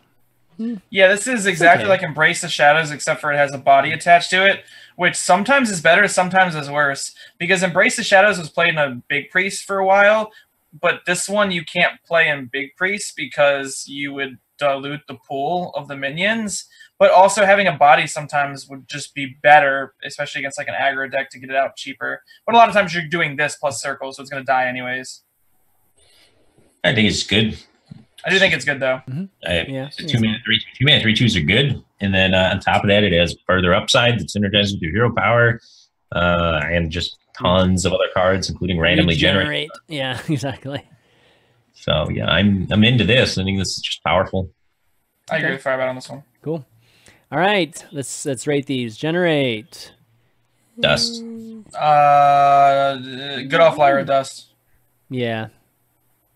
All right, dust all around. Seance, dust. Dust. Sandrudge. I'm going to say keep. Jay? Yeah, keep. Okay. Mass Hysteria. Dust. I'm going to say keep, actually, on Mass Hysteria. Whoa. Yeah. You're saying dust, Firebat? Yeah, definitely. Yeah, dust. Okay. Princess Solange. That's a dust. Meme. Oh, it's meme. Yeah, meme. You know someone's gonna like thought steal something and then just play this, and true. it's gonna like end the game. Yeah. All right, Akali Phantasm. That's a keep. I think that's keep, definitely. Yeah. Okay. All right. Cool. All right. So how many classes we got? 1, 2, 3, 4, 5, 6. We haven't done Shaman. We haven't done Shaman. Okay, let me bring Shaman up here. And did Mage get anything new? I think Mage. No, we didn't do Mage either. Yeah, both of those. I think Mage only had like one new card that maybe I'm wrong. No, they had a few. They had 3, I think. Okay. Oh, okay. Let me bring them up. Where is it? Like, having trouble finding my directory. I have all these things in. Oh. Big Bad Voodoo. Big Bad Voodoo. So when you're casting this stuff, Jay, are you going to be using the accent? For Dawn to take off. That's about it. Okay. I'm expecting that from both of you guys when you cast. All right. Okay, so we've got Mage here. So first off, we got a spell. 0 mana, just all these 0 mana spells now. Elemental Evocation. It's a common card. The next elemental you play this turn costs 2 less. It's insane. Yeah, it's really good. It's pre-nerf, innervate. Yeah. Yep. You get to innervate out your water elemental. So there's all this stuff that's there's all this stuff that's like elemental last turn. You know, all these like Arcanosaur here. So is elemental gonna be like legit? Is it gonna be strong enough now? You can literally play Dustbreaker and Mage now. There's gonna be probably the elemental kind of like controlling mid-rangey mage that like Kibler is going to play and stuff like that. Yeah. And then probably going to be an aggro mage where you just innervate out a water elemental turn 1 and kill people with it. Turn 1 4-drops are really good. 4-drops pretty good. Coin innervate water elemental. Yeah. Coin innervate any 4-drop with Fireball in your deck will kill people. Like, Yeah. There's no way it doesn't. By turn 5 or 6, and the difference with Mage, the Mage actually has an end game with Jaina, right. So it's a lot different. With You just play Book of Specters to keep drawing aggro elementals. Yeah, I'm liking this Firebat. Innervate, like people would coin innervate out 4-drops and then finish with Savage Roar, and Fireball's a hell of a lot better than Savage Roar. So that's true. It's Somebody just asked got us a a lot stack. of aggro. Yeah, I'm almost positive Elemental Evocation will stack. Like if you play 2 of them. So yeah. Okay, so speaking Arcanosaur, just mentioned that 6 mana, 3/3 elemental, battle cry. If you played an elemental last turn, deal 3 damage to all other minions. You can play Dustbreaker and Mage now. You can just elemental evocation out this. It's just Dustbreaker. Look, a lot of people are saying that they don't like it because it costs 6, but if Dustbreaker costs 6, I would play it in every dragon deck still. Yeah, it's still damn good. 6 is like the break point. If it costs 7, it would be bad. But like all the 3/3s come onto the board on turn 5. Turn 5, they're Fungal Mancer and their 1/1s into 3/3s. They're leveling up and their recruits into 3/3s. They're playing the Spellstone and generating 3/3s in Hunter. Just everybody makes 3/3s on turn 5, and then this comes down exactly on turn 6. So it's just fast enough to hit that sweet spot. Yeah, it's very good. I mean, turn 7, we're talking Flame Strikes anyways that people play like in Arena and maybe not so much in Standard, but like this is so much better than that. Okay. The only issue I can see with it is it's a little bit more conditional than Dustbreaker. Like Dustbreaker, you just have to have the dragon. Like this one, you have to actually like physically set up with the intent of playing it the next turn. Right. Pretty easy to build a deck though. That makes it natural. I mean, you can easily make that pretty natural. Okay, let's see. The last thing we have here is a 3-mana spell, Splitting Image. It's a epic. It's a secret. When one of your minions is attacked, summon a copy of it. It's kind of interesting. It's kind of interesting. I mean, obviously, it would force you to not play like one health minions or something like that on the board, but there's no like happy taunt minion that I want with it. Can you do like Giant's Mage and you just play a giant and then you? Well, why would they hit the giant? They would go face and then use spells to remove the giant. Things that are too big to get value off this get removed with removal. And things that are small enough to get traded into, you don't get any value off this. So fundamentally, I think the card just doesn't work because of those kind of rules of the game. But I mean, Lich King. Who's trading giants into your Lich King? That doesn't happen. They're gonna. You don't know that. Well, for sure, they will not do it now. Like for sure, they won't do it now.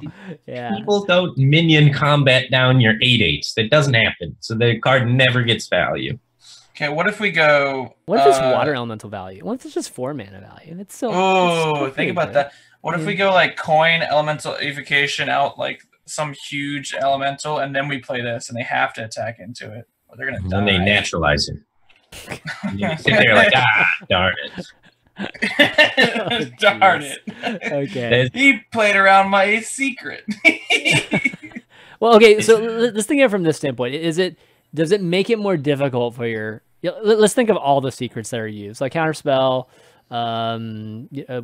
What's another one that's used normally? Like the rune, right? Like I'm just trying to think of like as it being a secret and kind of mixed with the other secrets. Is it any harder for your opponent if this is? It's going to be annoying if my opponent glyphs it.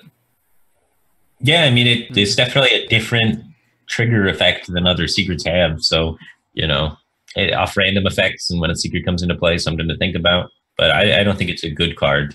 And maybe I agree with that. Get it off a random effect, and it can be able to confuse them. But it's generally pretty bad. Is the card Scorch new? I don't see you have that one up there. Oh, Scorch. Yeah. Is it Scorch or is it Scorch? I think it's Scorch. Okay, Scorch. Let me see. I can bring it up though. I have it here somewhere. Okay. I thought that one just got like announced today or something, or like recently. I thought I had it. Okay. Maybe it was last week. I don't. Here, I can look it up. It could have been last week. Just go ahead and go ahead. What were you going to say about it though? Yeah, I just didn't know if it was new or not. If people had seen it before, because I thought it just came out. Because this is my first time seeing it. Oh no, I think it did come out. For some reason, I didn't see it on my list of things. So, and let me bring it up real quick. Go ahead and talk about it though, if you want. It is deal 4 damage to a minion, costs 1 if you played an elemental last turn. So it is like a wing blast for Mage. Yeah, right. That when you go innervate water elemental, you can then scorch something to protect your water elemental. Yeah, go face. It's very good. It's very That's high crazy. That's so, crazy good. Innervate and Wing Blast in the same deck is absurdly powerful. So I think Elemental Aggro Mage is just a thing that'll kill people very quickly. It's also good in the mid-range variant. I don't think the mid-range variant is powerful, though, because it kills people slower. Okay. It's a high tempo card. Tempo is usually best served in aggro. No, I think people will like that. I mean, obviously, all the tempo mage players. It's not going to be as fast as tempo mage was. I don't believe. Right. Like this whole. It's gonna be more mech magey kind of feel. Yeah. This thing will also cost 1 for the majority of the game because you're constantly playing elemental into elemental. You can play with Antonidas as well. So you can play an elemental the previous turn, then Antonidas scorch something. It's pretty sweet. Okay. All right, yeah, Mage is looking up. I mean, I think this expansion has been pretty good for Mage, and lots of interesting things and pretty cool power and synergy.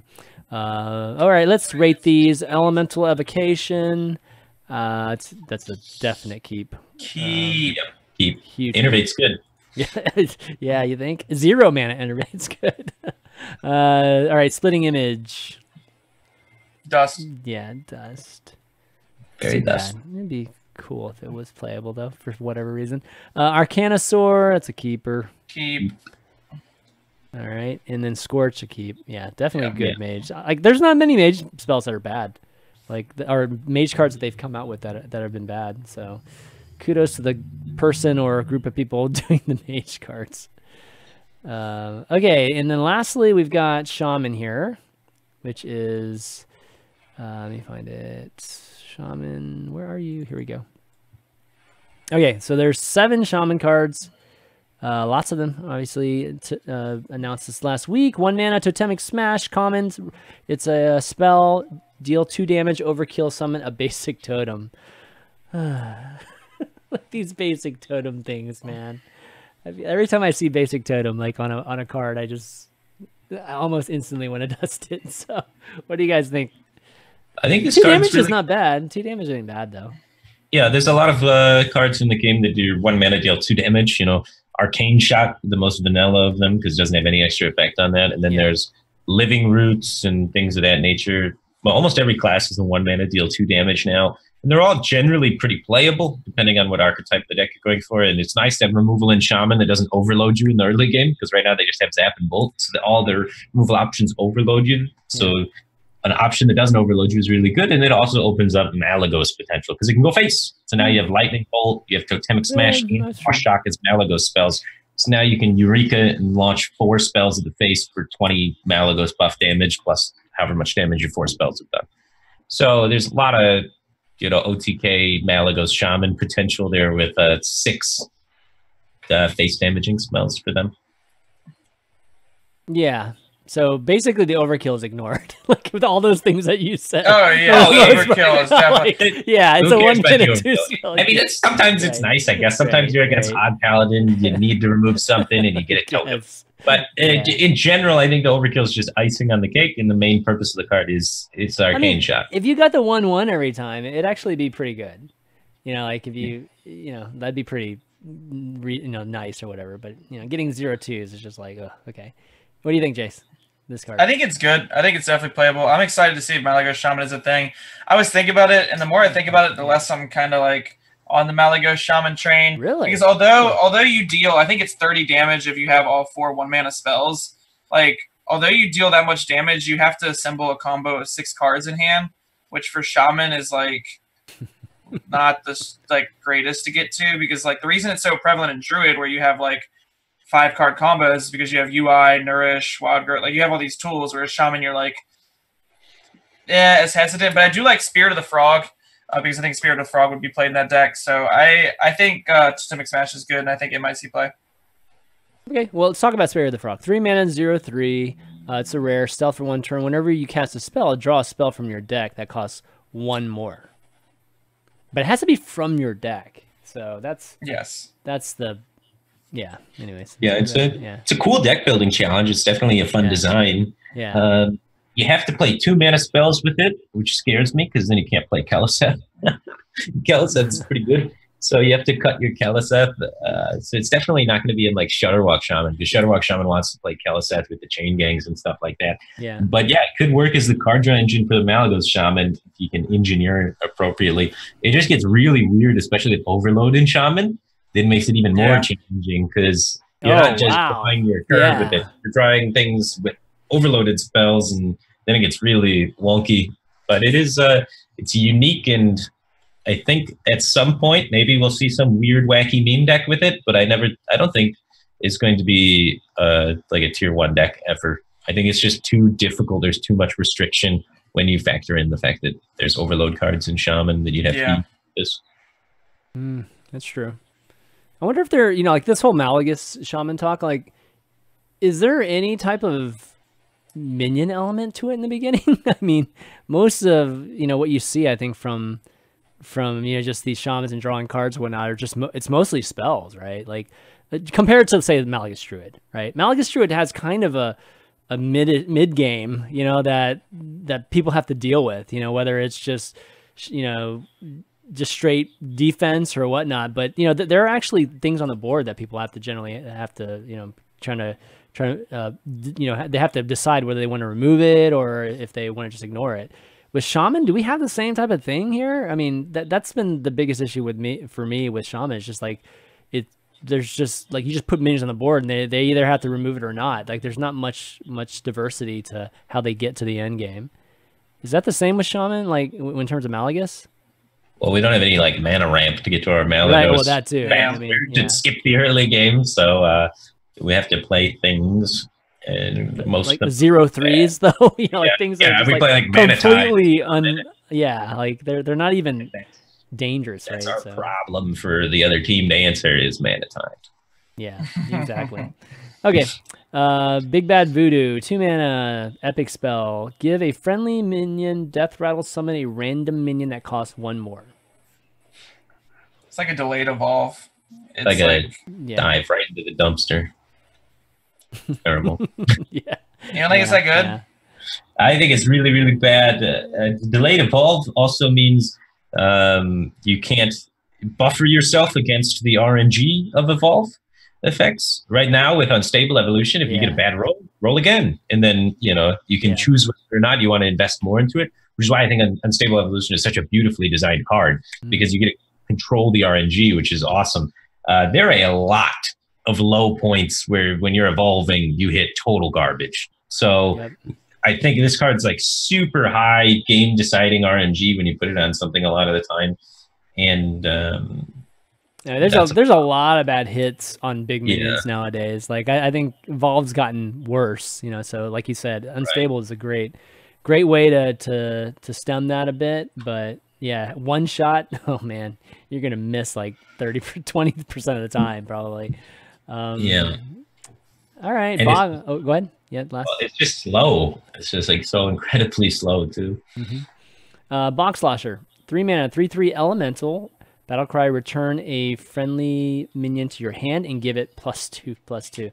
Man, Shaman's getting some terrible cards here. I don't like this. I don't like this I card at all. think this guy sees play. Really? Guy is better Taking than him Zola. off of it? So I Really? think I cut Zola from my Shutterwalk and put this in. And that's Yeah, I agree with I that. see. I see. it's the Okay, only place I see it seeing any play at all. Just that one. That's one spot.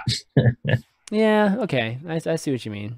Yeah. If you use it purely as a Zola, like you don't even care about the buff as much. You know, it's I just care about the 3/3. yeah, the bouncing of it. Okay. Yeah, that's a good point. Jace, you agree on that one? Yeah, I mean, it's just like you cut Zola for this in Shutterwalk Shaman. It's a 3/3 body, which is better than obviously Zola's body. There will be fringe scenarios where I guess you can bounce something back and then utilize it later with like maybe like an Acolyte of Pain or something like that, or a Mana Tide Totem, just making it bigger if they try to bump into it. Those are very niche scenarios, but I think it's mostly just that it gives you another enabler in Shutterwalk Shaman that isn't Zola, because Zola's kind of gross. Yeah, Zola's bad. Yeah. All right. Haunting Visions, 3 mana spell, epic. The next spell you cast this turn costs 3 less. Discover spell. So this is one of the cards that people were talking about Malagos, Shaman a lot. It's just because it's got that, it's got that discount flavor to it, which has always been huge. So you guys think this is going to be super good? I don't think for Malagos Shaman, because it's only this turn. It doesn't like preserve the discount like Primordial Glyph would. Right. But in general, I think it's good because it reads, 0 mana, discover a spell, which is pretty good. You have to invest the additional 3 mana and commit to playing a spell that turn. But if like you're going to Lightning Storm this turn anyway, then you play this, then you Lightning Storm, and you just discovered a spell on top of it for 0 mana. So 0 mana things are generally good, and you can probably pick something that's appropriate for the situation. Shaman has a lot of spells that are very, very powerful, and then there has a lot of spells that are very like you need a different one for each matchup. Like some matchups you need more AoE, some matchups you need healing more of, and then some matchups you need development. Yeah. And with like Reign of Toads and Feral Spirits now you have like actually a lot of ways that you can just generate an extra minion off this. You can generate healing, you could generate single target removal in forms of like Hex and stuff like that. And then you can also generate AoE. So there's just like a lot of, different spells you could get for the matchup, I think. So, obviously you're going to have to feel it out and run the numbers and figure out what are the % chances to discover these effects and is it worth it. But I think it's still definitely a contender because 0 mana discover a spell. If there's decent options, it'll be good. I think it's really good. You think I think it's a really good card. Okay. Like I like it because it also it works really well with the new Spirit card they introduced with Spirit of the Frog.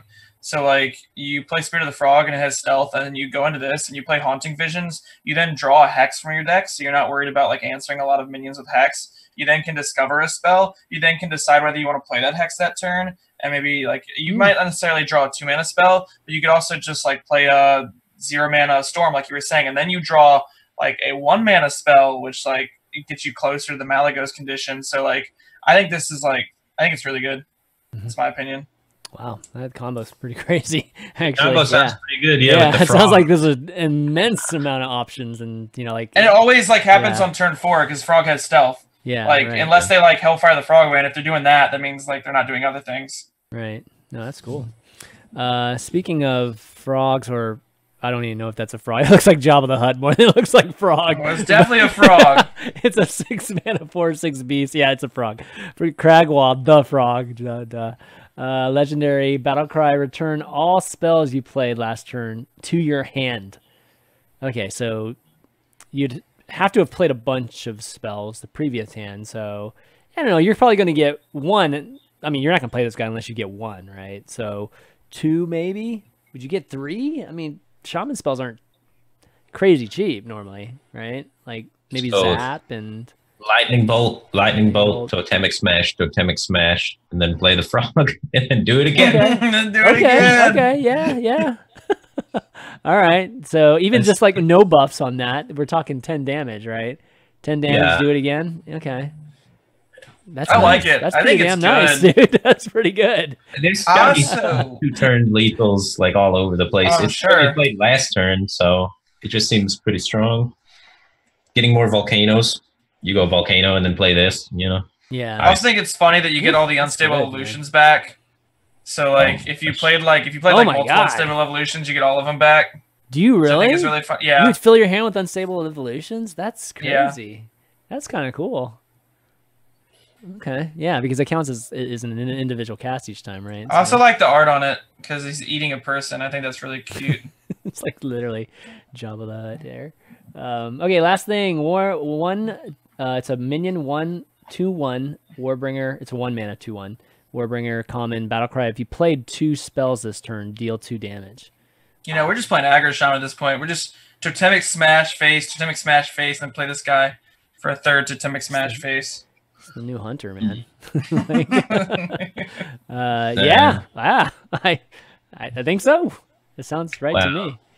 I don't like it in aggro as much. I mean, it's like interesting and not aggro, but like pure face, I guess. But I don't think it's got enough support that goes with it. No, me either. I just think it's funny. Yeah, like a shaman wants to play Flame Tongue Totem. That's their premier aggro card. And in that shell, you want to play minions that go wide on the board. And so, like, you're not going to be playing a whole ton of burn spells. It's just more of a token synergy kind of class because it's got better cards for that style of play. Mm-hmm. So I think that this kind of gets phased out by Flame Tongue Totem. Wow. I agree with that. Okay. All right. Well, pretty interesting for Shaman. You know, definitely a lot different than Shutterwalk, which has been pretty much all everybody's been playing. I guess even Shaman too. Even looking at these cards, a lot of odd cards here. Yeah. Mally Shaman is looking like. Yeah, I'm like a Mally Shaman. Yeah, for sure. Okay, let's rate these. Totemic Smash. That's a keep. Yeah, I think across the board. Big Bad Voodoo. It sounds like a dust across the board. Good off Hagatha, but I'm gonna say dust. Yeah. Spirit of the Frog. I think this one's. I think it's a keep. Might be. I think it's dust. Okay, so I don't believe. I believe in the Spirit of the Frog. I don't know. I think Jay's got me there, man. Jace has convinced me. Like some of those scenarios are pretty interesting, actually. Bog Slosher. That's a keep. It's a keep just because it's better than Zola. It has no competition. Yeah. Haunting Visions. Keep. That's a keep. That card's just good.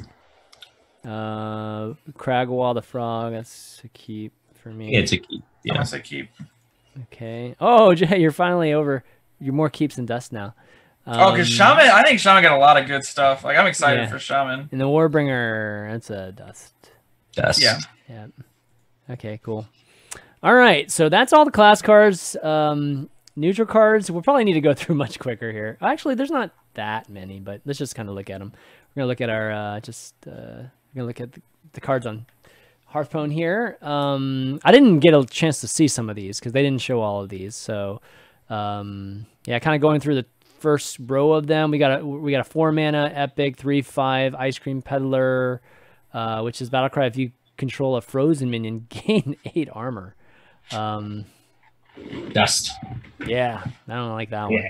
I almost like never have a frozen minion in Hearthstone. I play a lot of Hearthstone. It very rarely happens that my minions are frozen, and it's very rare that I'm controlling when they are frozen.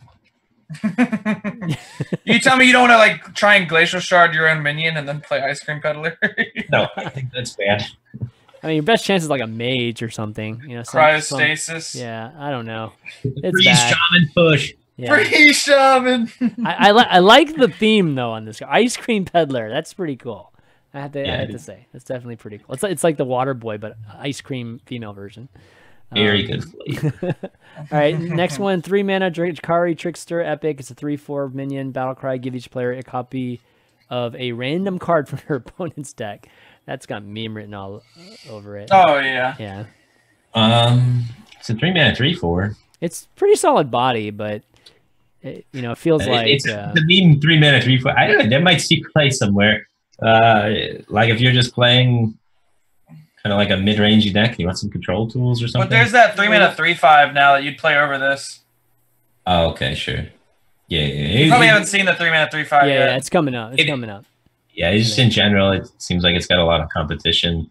Well, it's like what was the Mage card a while back that Spellslinger. Yeah, Spellslinger. It kind of has the feel of that, which Right. it's okay. I mean, it was a good body too, right? Like it was solid and people played it, but I don't know. It didn't seem to have a huge impact. Okay, what do you rate these? Rate this one? Dust. Yeah. Yeah. But it's memey. It's got meme potential.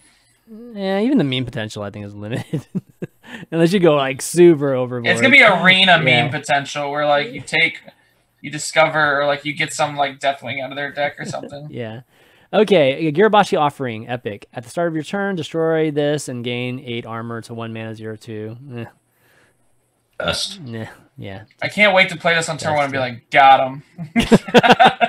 Got him and then shield slam or something. Yeah. My odd warrior. Yeah. All right, the next one. This one's kind of interesting. 5 mana 3/3 arena patron. Rare card. Overkill. Summon another arena patron. So It combos with the rogue weapon, the 1/3 rogue weapon. does it? That gives all your minions rush. So I think does it only give minions currently on the board? doesn't it? It doesn't say currently on the board. It says your minions have rush, right? It says give your minions it's death rush. rattle though, right? Like, isn't it death? Death Yeah. rattle, give your minions rush. Yeah, it's But good. I don't think it's an aura effect. I think it's just like the minions currently on the board.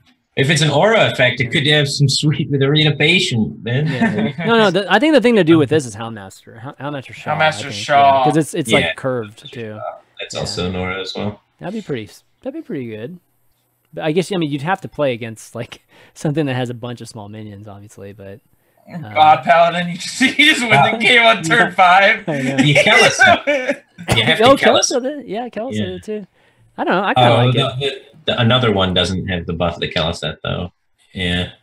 I mean, it's a meme. It's never going to be. It's going to be a meme, but I'm really going to hate when I queue up Odd Paladin and I can't kill a Houndmaster Shaw and it's looking at me and he's just going to arena patron into every one of my 1/1s and I'm going to be like, wow, I let this happen. All right, I'll put it down as a meme too. All right, the new BBB, a 2 mana 3/3 Booty Bay Buki. What's a Buki? Rare card, Battlecry, give your opponent a coin. 2 mana 3/3 is pretty. 2 mana 3/3 is pretty good though, right? But giving a coin sucks, obviously. The coin is worth more than 1/1 of stats. Yeah, true. True that. Same. You agree, Jace? Yep, I think it's bad. Dust. Serpent Ward, 2 mana 0/2 totem. At the end of your turn, deal 2 damage to the enemy hero. This is a rare. This is bad. Oh man, if only this was around when what was it? The 3/2 was around, so you like decrease the odds of getting. Oh yeah. I just realized it's a totem. Yeah. It's a totem. I mean, does that? That's crazy. It doesn't, but it's crazy. Yeah. That seems like ridiculously underpowered. Yeah. Right? Like that could be the worst. That could be the worst card actually in the set. You tell me you don't want to replace Prince Keleseth with 2 of these in your your Shadowhawk Shaman? Yeah, I don't even know if I'd play this if it was. Totemic Might though. Oh, even Shaman with Totemic Might. Oh, now we're cooking. Look out. Now we're cooking. We go Hero Power 1, we play this on 2 and Totemic Might. This should be a 2/2, right? Yeah, that's what I mean. I wouldn't even play it as a 1/2. So Dude, 2/2 would be good. Like that a card would be 2/2 this good. would be good, yeah. Yeah. Shieldbreaker, 2 mana 2/1 Battlecry, silence an enemy minion with taunt. So it's R&B very Gal's back. specifically taunt. So Yeah. 2 mana Iron Beak Owl. it's those R&B's back. it's those 3/24s that they're afraid of, man. I'd be scared of the 3/24. Okay, like playable. What do you think? Yes, I think it's a good tech card option for sure. Like it's a super low costed, so it's very flexible and can find its way into all sorts of aggro decks, or as well just control decks that don't want to run Spellbreaker. Running Spellbreaker sucks. So like Control Warlock is going to run this instead of Spellbreaker every single time. They already run Iron Begal instead of Spellbreaker most of the time, and they would much prefer to run this when they're not, odd only. So Yeah, I like it. cool. All right, got keeps for that. I got 8 mana 2/4 Moshog Enforcer, common, taunt and divine shield, and it's a 2/14. I mean, World's if we basketball target. It's an 8-man minion that doesn't do anything when it comes to play, so it's terrible. Divine Shield Really doesn't help it bad. enough, even for like No, Divine it's Spirit, gotta Inner Fire, do something. shenanigans. Yeah. It doesn't even like pressure the opponent. It's just you're gonna play like the 4/8 Battlecry deal 2 taunt instead of this for sure at 8 mana Primordial Drake and stuff like that. Yeah. The only thing I can see with this card is it comes off Master O cart. Yeah. Oh, That's the only okay. thing. That's true. That's the only thing. Yeah. Master O card. I'm trying to think of anything else. But then when you draw this, it feels so bad. Like, it feels worse than Dragon Hatcher. Given that it has OTK 2 priest. attack too, it can die too to priest so easily. Blind Spirit, Inner Fire Yeah. thing, people. But Yeah. no. Lady in White, man, potential. Ooh, now we're thinking. Yeah. Never happening. Okay, so we're gonna dust that one, right? Yeah. For sure. Dragon Maw Scorcher, 5 mana. Ooh, yeah, this is cool. The dragon, 3/6. It's a common battlecry. Deal 1 damage to all other minions.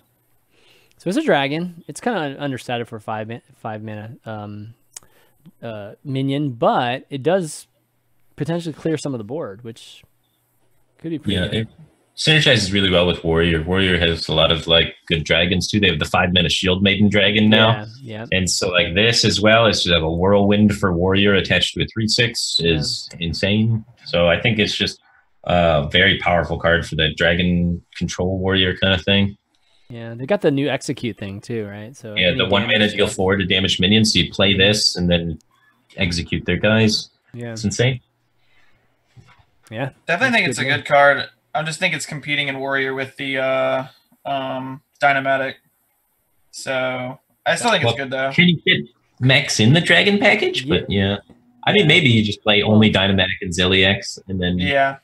I mean, that right now you play Dynamatic, Zilliax, and the 3/6 Direhorn Hatchling. So you cut Direhorn Hatchling for Well, the you play the same. weapon too, right? Like Oh yeah, the weapon's sick. awesome. Like the weapon's like amazing. So I don't think you cut. Yeah, there's a lot of 5-drops in Warrior right Yeah, but it's Odd Warrior. The half the deck's 5-drops. now.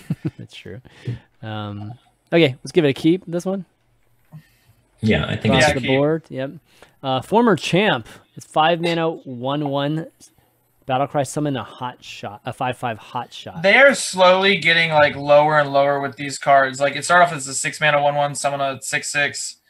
It's just slowly getting lower and lower. What's That's a just gonna hot be shot? Is a hot shot just? I'm assuming I it's think just a it's just a 5/5. It's just a Right. regular 5/5. Okay. It doesn't have rush or anything, right? Like, no, it shouldn't, right? It's just a regular. Okay, yeah. These cards, they never work. They've always been trash. Yeah. Yeah, and, It's and, just it, like- and it totally hurts Evolve. It's so bad. Yeah. That's why they print them, just to hurt Evolve. I guess so. Okay, so that's a dust here. Whoops. All right, we got Rumble Tusk Shaker. Yes. 4 mana, 3/2 Death Rattle, summon a 3/2 Rumble Dust Breaker. We've seen Yep. cards like this before. It's a dust. Never see play. 4 mana.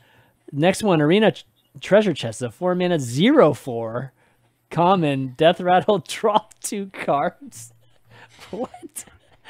Dust. I really can't wait to play that. Oh I really can't wait to my God. on-curve cube I it. mean, this is like worse than the egg. It's like more expensive than the egg. Arena Fanatic, give all minions in your hand +1/+1, 4 mana, 2/3, common. Okay, it's like a hand buff type of card. I don't Dust. I don't like this Dust, card. yeah. Yeah, all these neutral cards are just like, Well, the Regenerating Thug isn't terrible. Yeah, Johnny Dunk's interesting. I we also go. think Halftime Scavenger is interesting. yeah, I think both of these are cool. 4 mana, Regenerating Thug, common at the start of your turn, restore 2 health to this minion. And it's a 3/5 body. And then Halftime Scavenger, same body, 4 mana, 3/5, but it's got stealth and Overkill has gained 3 armor.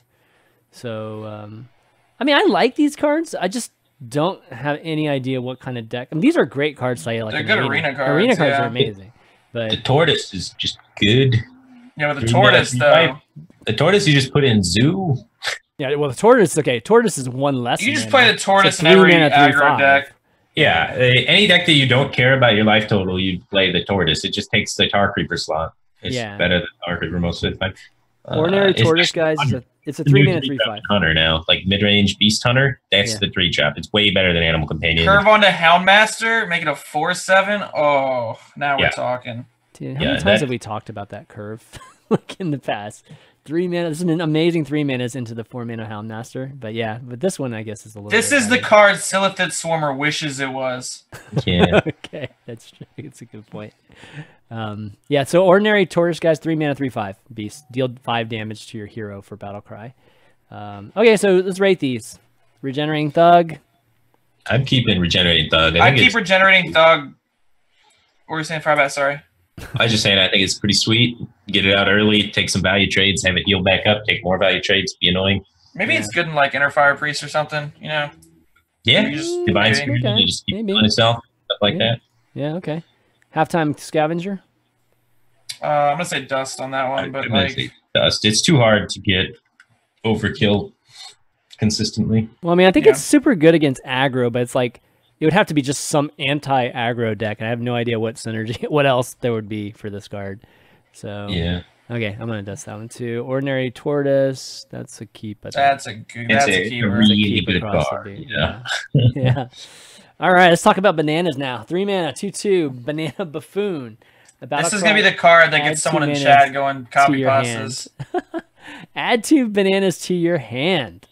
All right, so not Mukla because the bananas go to you. Oh, actually, it's more like the other Mukla, the second Mukla, King Mukla. But what do you guys think? Is there enough decks where 1 mana spells are good enough to take a loss on the board? Yeah, it's good for Quest Mage. Oh, I didn't even think about Mage? that. Oh. Now we're thinking. Like really good in Quest Mage, but other than that, I don't think it sees any play. It's meme, right? Kind of meme-ish. It's super meme-ish, yeah. But if it makes Quest Mage work, then it's really good because it's got 0 with Sorcerer's Apprentices. So you get to save them. You just hold bananas in your hand, and then you get to go like banana, glyph spell. Your quest is done. You literally get to go bananas. Yeah, you go bananas on them. So. Okay. All right, I'm gonna. I'll say meme here. What do you guys think? Is Quest Mage going to be a thing? Maybe. I don't know. I'm gonna say it's probably meme. I'm gonna say meme. But I know what I'm playing day one. I'm hoping Quest Mage isn't a thing. Buffoon Mage. I'm not even. It's not even Quest Mage anymore. It's just Buffoon Mage. Yeah. Yeah. All right, let's go through these pretty quick. Berserker has spell damage +2 while damaged. Just a 2-mana 2/3. It's it doesn't seem bad. 2-mana 2/3 is okay. It's a good arena card for sure, but good enough to play in Mage, I think. I don't know. I don't know if you'd put it in Mage necessarily, but yeah. Maybe you do just put it in Mage. Mage has some great ways to... I think it's definitely just like a card. You always have to consider it when you're just looking at your range. Yeah. It doesn't have a lot of competition. It's not a great card, but like it competes with basically Keleseth and Bladed Beetle at this point, you know? Okay. So if you're a non-Keleseth deck, maybe you run it. Yeah. I'm going to say keep. There's some spell damage synergy these days, like with aggro decks and whatnot. He's really good with Shooting Star against aggro. Yeah. Right. Okay. Keep or Gnus? Keep. I'm going to keep it. I think it'll sometimes see play somewhere. All right. Cool. Dozing Marksman, 2 mana, 0/4, has +4 damage while damaged. Well, it can't really damage itself. So, I guess if you ping it, you use 2 mana to ping this thing. You're telling me, Chanman, you don't want to play this on turn 2 as Warrior and then play a Frothing and Interrage this bad boy and get him? We're bringing Pyre Warrior back. We're just bringing it in a new direction. No, I'm dusting this one. Dust across the board. Yeah. Okay, Cheaty Ankle Biter. 2 mana, 2/1, Lifesteal, deal 1, Battlecry, deal 1 damage. I don't know. It's okay, but it's not like good enough. Yeah. Yeah, and Corpse Taker's a thing, so maybe you put this in your deck with Ciliax, but that doesn't sound good. Yeah, I mean, but there's been a bunch of decks that run Corpse Taker with like Vicious Scalehide as the second lifesteal, on top of Zilliax. So like that's the only place I can see him play. But I think for the most part, it's Dust. Yeah. All right, I got it down as Dust. All right, another egg. 2 mana, 0/2, summon 1/1. Death Rattle, summon a 3/1/1 Scarabs. I think this card has potential. It's doing the Egg Warlock Zoo thing with the new. Yeah. Oh, buddy. Zoo thing. Yeah. Oh, right. I mean, maybe you card. just. Oh wow. No, you wouldn't play this in Hunter, would you? Probably not. I mean, it comes out with Terrascale. That's kind of cute. You play with Terrascale and Sea Giants and stuff. I think card's just good. I think the card's really good too. Really? 3 bodies for 2 mana is insane. I mean, you think about it like Haunted Creeper, right? Like Haunted Creeper was the exact same as this card. The only difference is Haunted Creeper could attack, and this one summons you 1 more 1/1 than Haunted Creeper does. Yeah, but so it technically has more stats than Haunted Creeper. You want for even Shaman. Yeah. You play this, and then you play Flame Tongue, and then you trade, and then there's my god, that's disgusting. Oh yeah, that's good. That's much better than Haunted Creeper. It's just more stats than Haunted Creeper. That's disgusting. It's a 3/3 and an 0/2, so it's like a 3/5 for 2 mana. Oh wow. Okay. Yeah. Good with like Token Druid and stuff. And then you have Flame Tongue on the board. Your 1/1s are all beside it, just ready to trade up into everything. Oh, I know. That's pretty sick, actually. It's like one of the best cards of the set is the Scarab Egg. Really? Wow. Okay. I agree with that. That card's nuts. I mean, those examples you gave were super good. Crazy good.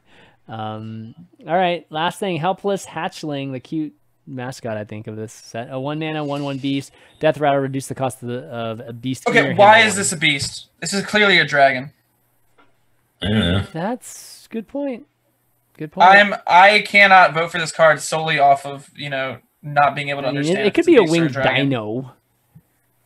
No, isn't a winged dino just a dragon? Another point to the Scarab Egg card. Scarabs are usually beasts.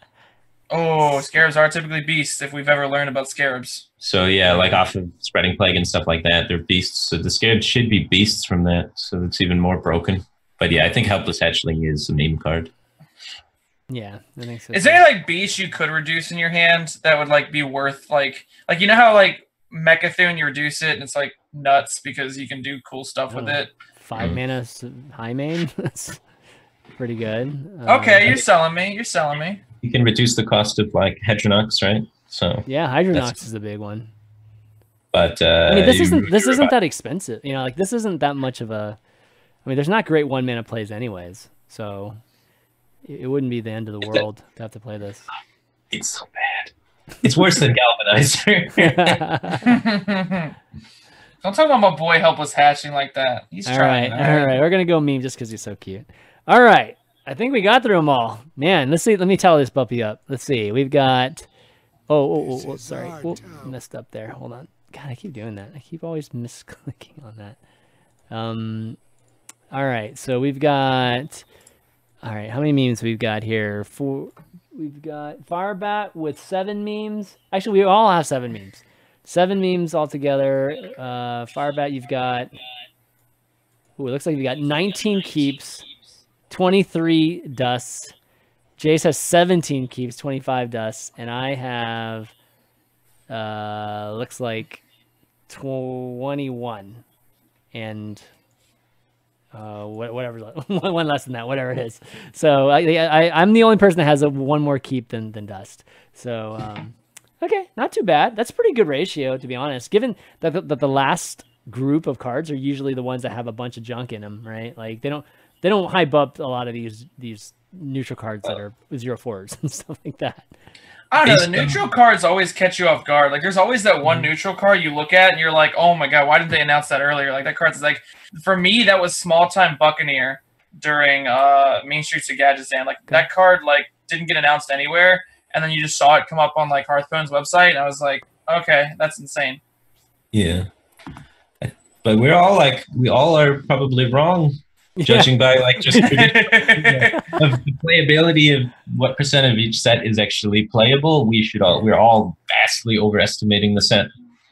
You know? Well, and what's crazy is that when you say vastly overestimating, you're probably meaning that there should be a lot more dust than there should be keeps, right? Yes, there should be way more dust than keeps because only the top 5% of cards actually see play. Right, right, and. I mean, in the previous weeks that we've reviewed them, I mean, I think there were more keeps than there probably were dust. So yeah, yeah. This set's crazy. It's this a good set. It's crazy. Yeah, It's like way more powerful. Right. I mean, so I guess that leads to the question: do you guys think this will shake up the meta? I mean, because the last expansion has the hardest time, right? Like, just because there's just so many, the percentage of cards that the new set actually is the smallest percentage. So, but you guys think it will? Yeah, they pushed a lot of decks really hard in a lot of directions. So like, there's just like different archetypes that you can see coming out where you're like, yeah, clearly this is going to be pretty good and worth trying. Whereas like the last few sets, they didn't really have like hard pushes in any directions, and they're just kind of figure it out. This one is like they clearly wanted you to make this style of deck and this style of deck and this style of deck and this style of deck, which is, it's cool. It means we see a lot of the new cards see play, but it also means like it's kind of clear what direction you kind of want to build all of the decks already. You're right, but we're obviously the first week or so you're going to see all these new decks kind of pop up, but then we're going to always see that kind of circle or cycle where it comes back to, okay, now we got to compare this to Malgus Druid and Death Rattle Hunter, and and then we have to see like how it actually measures up. So I think that's the part that'll be interesting. No question, the mechanics are like power level. These new mechanics are really good, and hoping it definitely shakes things up. But going over, maybe we take a couple questions. Before we do, I just want to give a quick shout out to our patrons that support the show. You guys are awesome and amazing, and are still like the main support for our show. And if you want to support the show, go to patreon.com/valuetown and throw a pledge our way, because it really helps in a great deal. So big shout out to our legendary producer Mike T, and some of our other patrons: Raydan, Bryce L, Vincent G, Dan S, Scott L, Grant A, Edo, Lee D, Eric F, Danny H, Code Chemist, Roger F, Richard M, and Gary D. You guys are amazing, awesome. And going into some of these questions that we've got Mr. Epic Dutch from Twitter. He asks, here's a question for Firebat. Will he be doing more role-playing on stream, like with the bow and arrow, when the warrior whip? Oh man, yeah, when the warrior whip weapon comes out. Wait, did we talk about the warrior cards? We didn't talk about the warrior cards, did we? I don't think we did. Oh, I think we skipped over the warrior. Dude, okay, we got at least bring up that. I have to go to the washroom really quick. Yeah, though. go for it. Yeah. Dude, that just reminded me. Yeah, we didn't even talk about this Overlord whip. This is like such an awesome thematic card. Like it's so well named compared to what it does. Because after you play minion, because it does damage to your minion every time. Oh, it's such a good. Yeah. But the beast eating crab. What do you mean? Where's our beast eating crab? Oh, no, we don't have that. Yeah, we're never getting that. That thing rotated a while ago. Yeah, it's called exactly. Hemet. It's called Hemet. That's funny. Let's see. I guess it was right. Hemet Nestingwary. Yeah, the very first one. All right. Yeah, these warrior cards are pretty good. At least we're seeing some more dragons. Like I still don't think we've seen enough dragons. Like I have to say, one disappointing thing for me seeing the rest of the cards today was that there weren't more dragons. Like I was expecting to see at least. I feel like we've had enough of dragons. Really? I think there's enough to make Odd Warrior work. Okay. You only need like 6 or 7, and I think there's around that number exactly of playable dragons. Okay. Yeah, given that the Shield Maiden dragon itself is a dragon, is a big help towards that. Yeah, that's true. All right, so speaking of that question, and Overlord's Whip, which is a 3-mana 2/4 weapon, common. After you play a minion, deal 1 damage to it, which I think is like an awesome name for this. But yeah, are we going to be seeing any kind of cosplays with that whip and some maybe S&M action here, or like cosplay? Maybe. Maybe. I mean, there's no immediate plans, but things could happen. I don't know. Stream goals, right? There's no immediate plans, but things. That's how life works. Things just happen. Yeah. Okay, this weapon, I don't like it. It's a 2-attack. 2-attack weapon. We talk about this a lot. Like, if you're going to play a 2-attack weapon, you need ways to, capitalize it. Warrior has a few ways to ping things off with whirlwinds and battle rages and things of that nature. And you probably want to play inner rages in this deck that plays this weapon. So, like, maybe it's useful. But I'm not a big believer in the Tempo Warrior, Damage Your Own Stuff Warrior deck. I think it's always been trash. So far, probably need to be trash. We have the Spirit of the Rhino, the card next to it, which kind of pushes that whole Rush Warrior theme, but I'm still not a believer. Yeah, which the Spirit of the Rhino, 1 mana, 0/3, rare. Stealth for 1 turn. Your Rush minions are immune the turn they're summoned. That's pretty good. That's going to be really good. That's going to be good for those 1, 2, 3 drops that they were trying to make work in Witchwood. So I think we're going to start seeing those cards pop up with this one. I actually still think Rush Warrior is so garbage that even with Spirit of the Rhino really? buffing, okay, still not playable. Jace, what do you think? Rush Warrior. I don't know on Rush Warrior. Like I'm listening to Firebat right now, and I trust Firebat, and Firebat knows what he's talking about. And I'm sure Firebat's a man who's played plenty of Rush Warrior in his days. So no, Spirit of the Rhino is not enough. Deck's gonna be trash. Really, man. God, immune? God, those. I guess you are giving up that tempo. You can't play that 1 mana one, which is a pretty important card, right? Like, isn't that 1 mana rush card like draw rush cards or something like that?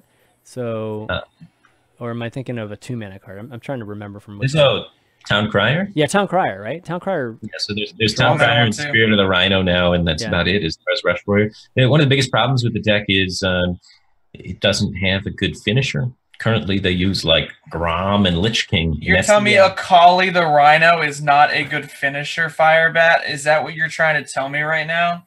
I don't think it's a great finisher for Rush Warrior. I think if we're going to see this card see play, it's going to be in Recruit Warrior. Because Recruit Warrior opens up a lot of synergies with the card. You play the 6 mana Recruit a minion, you get it out early, and it can actually overkill something and do the buff. You can also Dead Man's Hand it and start doing some weird stuff where it's recruiting itself buffed and then recruiting another thing. So that gets kind of cool when you Dead Man's Hand it and stuff like that. So I think it's a sweet looping finisher for Recruit Warrior. You know how many times I played Recruit Warrior, dude? Like, I would love to see that actually work, but I always run out of, I either run out, just get pummeled because it just takes too many steps to actually, get into the Dead Man Hands loop, or it just doesn't have enough. So okay, so what if we just play Dead Man's Hand Warrior with no minions in it except for Akali the Rhino, and then, or let me phrase that. No, you can have minions. The only rush minion is Akali the Rhino, and then you Dead Man's Hand the first one, get the other one, and then you keep Dead Man's Handing it infinitely, and eventually these rhinos just become massive. Just one turn kill. Well, you can't charge it, but yeah. I think Recruit Warrior is still going to be bad. They didn't really. The finisher part of Recruit Warrior, I don't think, was the missing link. I think the consistent survivability was the problem with the deck, and I still think that'll be a problem. So I think it'll be like a tier 2 deck, but I think Akali the Rhino is going to be in that deck. Yeah, it's too bad Akali's not odd, but I think they did it on purpose. Akali the Rhino, by the way, guys, is a 8 mana legendary 5/5 beast rush. Overkill, draw a rush minion from your deck and give it +5/+5, which pretty impactful on the board. Crazy impactful on the board. Next card. This was a cool card. 5 mana 5. Wait, am I thinking? Oh no, I'm thinking of a different card. 5 mana 5/5 dragon Emberscale Drake. It's a rare card. Battlecry. If you're holding a dragon, gain 5 armor. So yeah, it's kind of like solid card for sure. Very good card. It's like Shield Maiden, but Shield Maiden, but better. Yeah, Shield Maiden was very, very good. Yeah, cheaper, and it's a dragon too, which we need. Last two that we saw today on the stream, there's spells. 1 mana Devastate, deal 4 damage to a damaged minion, which I think Firebat referred to before, and then 2 mana Dragon's Roar. Common, add 2 random dragons to your hand. So it can be any dragons, which we don't have that many dragons anyway. So you're not going to do too bad, I don't think, with that. You can also get dragons across other classes too. So you can hit like the Hunter Dragon, the 10 mana 8/8. Oh yeah. Or you hit like Dustbreaker. Yeah. Oh, now we're thinking. That'd be pretty. Well, yeah, that'd be pretty sweet. I would hate if my opponent played this one too and just went coin Dustbreaker against me. I'd just be like, wow, you're warrior. You needed more removal. Yeah. Okay, yeah, quick Overlord Whip. Nah, Dust. Spirit of the Rhino. You guys dust, right? I'm gonna dust it. Like it's gonna dust it eventually. like it's a piece to the Rush package, but they don't have the rest of it yet. So it's dust for now, and then maybe next set, reevaluate it and see where it goes. I do think it's gonna be a good card. It's a good card by itself, but it needs the rest of it with it. I mean, I feel like the beginning and middle game for Warrior is pretty solid right now. They just need to figure out what the win condition is for Warrior. That's the toughest part right now. That's not odd. It's not odd Warrior win condition. Yeah. All right, Akali. Dust. Dust. Man, there's so many legendaries for Warrior that are just dust. It's like so frustrating. Emberscale Drake. That's a keep. Keep.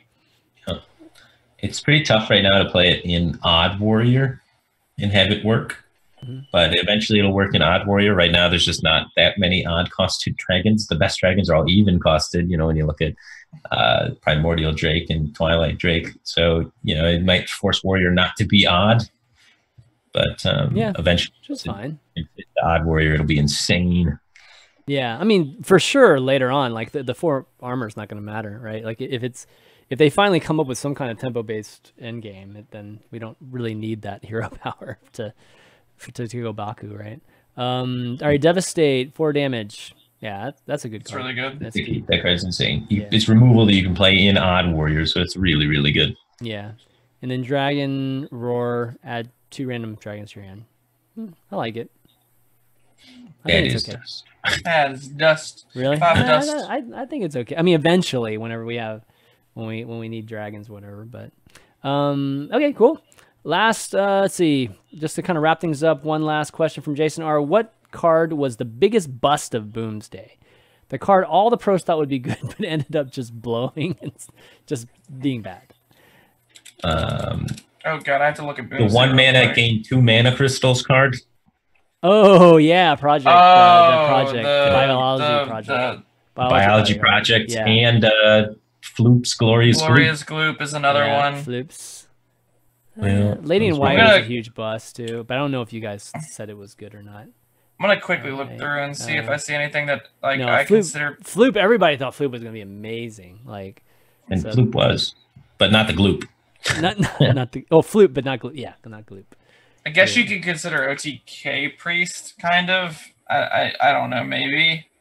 Oh, Lady in White was from Witchwood. My bad, guys. Yeah, what else was from? God, I don't even. Yeah, I need to see that list. Link me that list. From let me look at all of Boomsday. There weren't that many cards, to be honest, that a lot of people thought were going to be crazy good. Yeah, Boomsday was really almost everyone said like every card was going to be bad for Boomsday. So maybe War Gear. I think a couple people said War Gear was going to be good. What is y'all's take on Boom, like Dr. Boom? Actually, I mean, I obviously we're all playing it. I thought it was going to be bad, and then it was good. Okay. Yeah, I thought Dr. Boom was going to be like fringe, and then it's actually like almost every Warrior. Yeah. Turns out the hero powers are actually just that good. Like giving your mechs rushed was like insane. Like, and I don't think many people realize that. I mean, is it really that, or is it just the hero power? I mean, the hero power. I mean, because Warrior wants to clear the board constantly, and if your mechs have rushed, your opponent literally never has a board. Yeah, having all your mechs have rush is really, really, really good. Yeah, that's definitely super awesome. I think it was hard for people to evaluate that when they couldn't really there was nothing like that in the game. Yeah, I'm trying to think of looking through the list. I don't know. I didn't really have that high expectations for any of them, to be honest. It's kind of a Yeah, we pretty much all thought everything was going to be terrible, and then it was. Yeah, I don't know what Blizzard was thinking. I used to say that, but it's like the mech thing was. Thunderhead. I thought Thunderhead would be good. It's probably going to be good now. I still think Thunderhead is good. It's just like it doesn't have a deck to be played in. Well, I mean, Thunderhead's played an Ike's deck, right? Shaman deck. Yeah, but Ike's Shaman deck is. I got some words to say about Ike's Shaman deck. You guys. Kind of scrolling through the rest of these. Anything else that sticks out? Luna. There wasn't that many that stuck out because I think Boomsday was like one of the weakest power level sets we've had. And yeah, I mean these cards. I mean, I don't think these cards. Electra's a good example. I think these cards are still solid pieces. It's just, I mean, just had had like nothing like power level wise compared to what was currently in the meta. So that's Zilliax was absurdly powerful. Yeah, I think we knew it would be good, but nobody thought it was going to be game-breakingly powerful. Zilliax is 5% of decks right now. Zilliax is just in every deck. It's because it's a good. I mean, it's a good form of. I mean, so it's one rush minion that's kind of across the board, and it two for ones almost all the time. Like it's just always two for ones. I mean, heals is freaking great. Heals it, what about Solarium? You guys think that was going to be good? It was good. I think it's still good. Yeah. In Zoo. I mean, it's like the 30th card, but it's in there. Is it? I heard people dropping that a little bit. No. Maybe people overhyped Pogo Hopper a little bit. Some people did. We all knew that was going to be trash. But I think most people thought it was going to be trash. Oh, God. Okay. I mean, almost all the Boomsday cards are in 3% of decks or less. Like, that's where they're kind of at. Like, the ones that are played are in only 3% of decks or less. So they're, like, even niche for the most played Boomsday cards, whereas, you know... It's crazy. They're in, like, 0% of decks. Under 1% of decks is for almost every Boomsday card. It was, like, just a soup. Yeah, we've definitely run their stats on that. Like, we did an article at one point, I think, with... a Baney like showed just how little impact this Boomsday expansion had compared to past ones, you know, with the same position, right? Same position in the year. So I think Blizzard maybe felt that, and like they may have overcompensated. Now there's like tons of cards where it's like this is just clearly good. You know, it's like good and bad because it's just like I think they needed to knee-jerk react a bit because it was getting out of control. I think.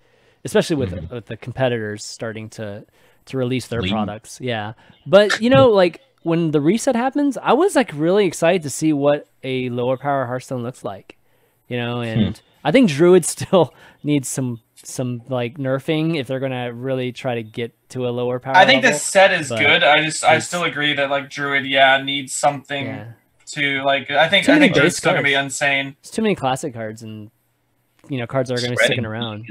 Good, especially if like we start having like a more tokeny meta, but like Mage's Innervate and stuff like that might be able to be enough mid-rangey presence sort of decks that can kind of beat up Druid. To me, it looks like a lot of the cards for the new set point towards mid-range decks. Like I think the Heal Paladin turns into a heavy dual mid-range zoo kind of deck. That'd be great. I'd love to see that sort of things that'll punch up some Druids. Yeah, less single player decks. And more mid-range decks, I'm all for that, man. That'd be awesome. All right, guys. Well, I think we did it. We got through them all. I know it's a long show. Thanks, guys, for sticking through it with us. And you know, Dr. J, Firebat, thanks for doing this. Y'all's insights obviously amazing, and I love having you on the show. So you know, thanks for doing that. You want to do some shout outs? Jace, you want to start? I don't have many shout outs. Just go follow me on Twitter. Follow me on MySpace. I don't know. You're gonna be an event. You're gonna be at an event this week, right? Like, yes, I will be casting WSG Toronto or WSG Canada, sorry, and it's just the Canadian qualifiers to see who goes to China to compete in April, I believe it is. I will be doing that this weekend, and then I most likely will be at HCT Philly, but I have no clue on that yet. So stay tuned. But thanks for having me on the show, Cham. I really appreciate it. I always love doing the show. Yeah, man. Anytime, of course. And Firebat. Man, it's been a while, so I'm happy to have you on. Yeah, it was nice to come back on the show after not being here for a while. And then if anyone wants to see more of my card reviews and stuff like that, make sure to check out my content. I am about 70 cards behind, but I take a lot today. So I card individually, and then I have a bunch of images that pop up that I talk about. I try and do it takes a while to do that. Card. And so that's what I'm maybe working on after this to try and get caught up because there's been so many cards that came out. But yeah, it was nice. Now I have even more information to build off of for my other reviews because I have ChanmanV's opinions and Dr. J's opinions that, you know, they influence my own opinion. So it'll be cool. Awesome.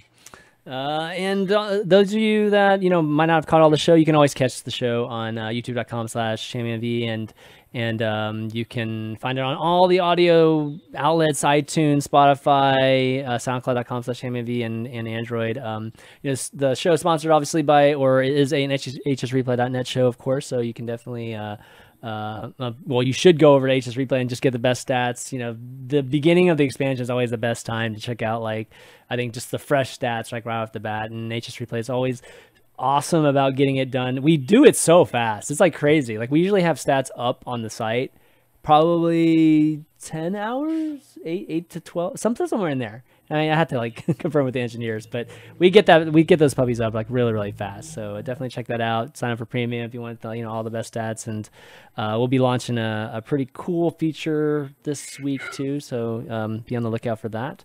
But that's going to be it, guys, for Value Town this week. So get your Rastakhan Rumble, pre-bundle and start buying packs, because by next week we're going to be talking about decks. So for DrJikininki, Firebat and myself, yeah, Dr. J, Firebat and myself, ChanmanV. We'll see you next week. Later. How's it going?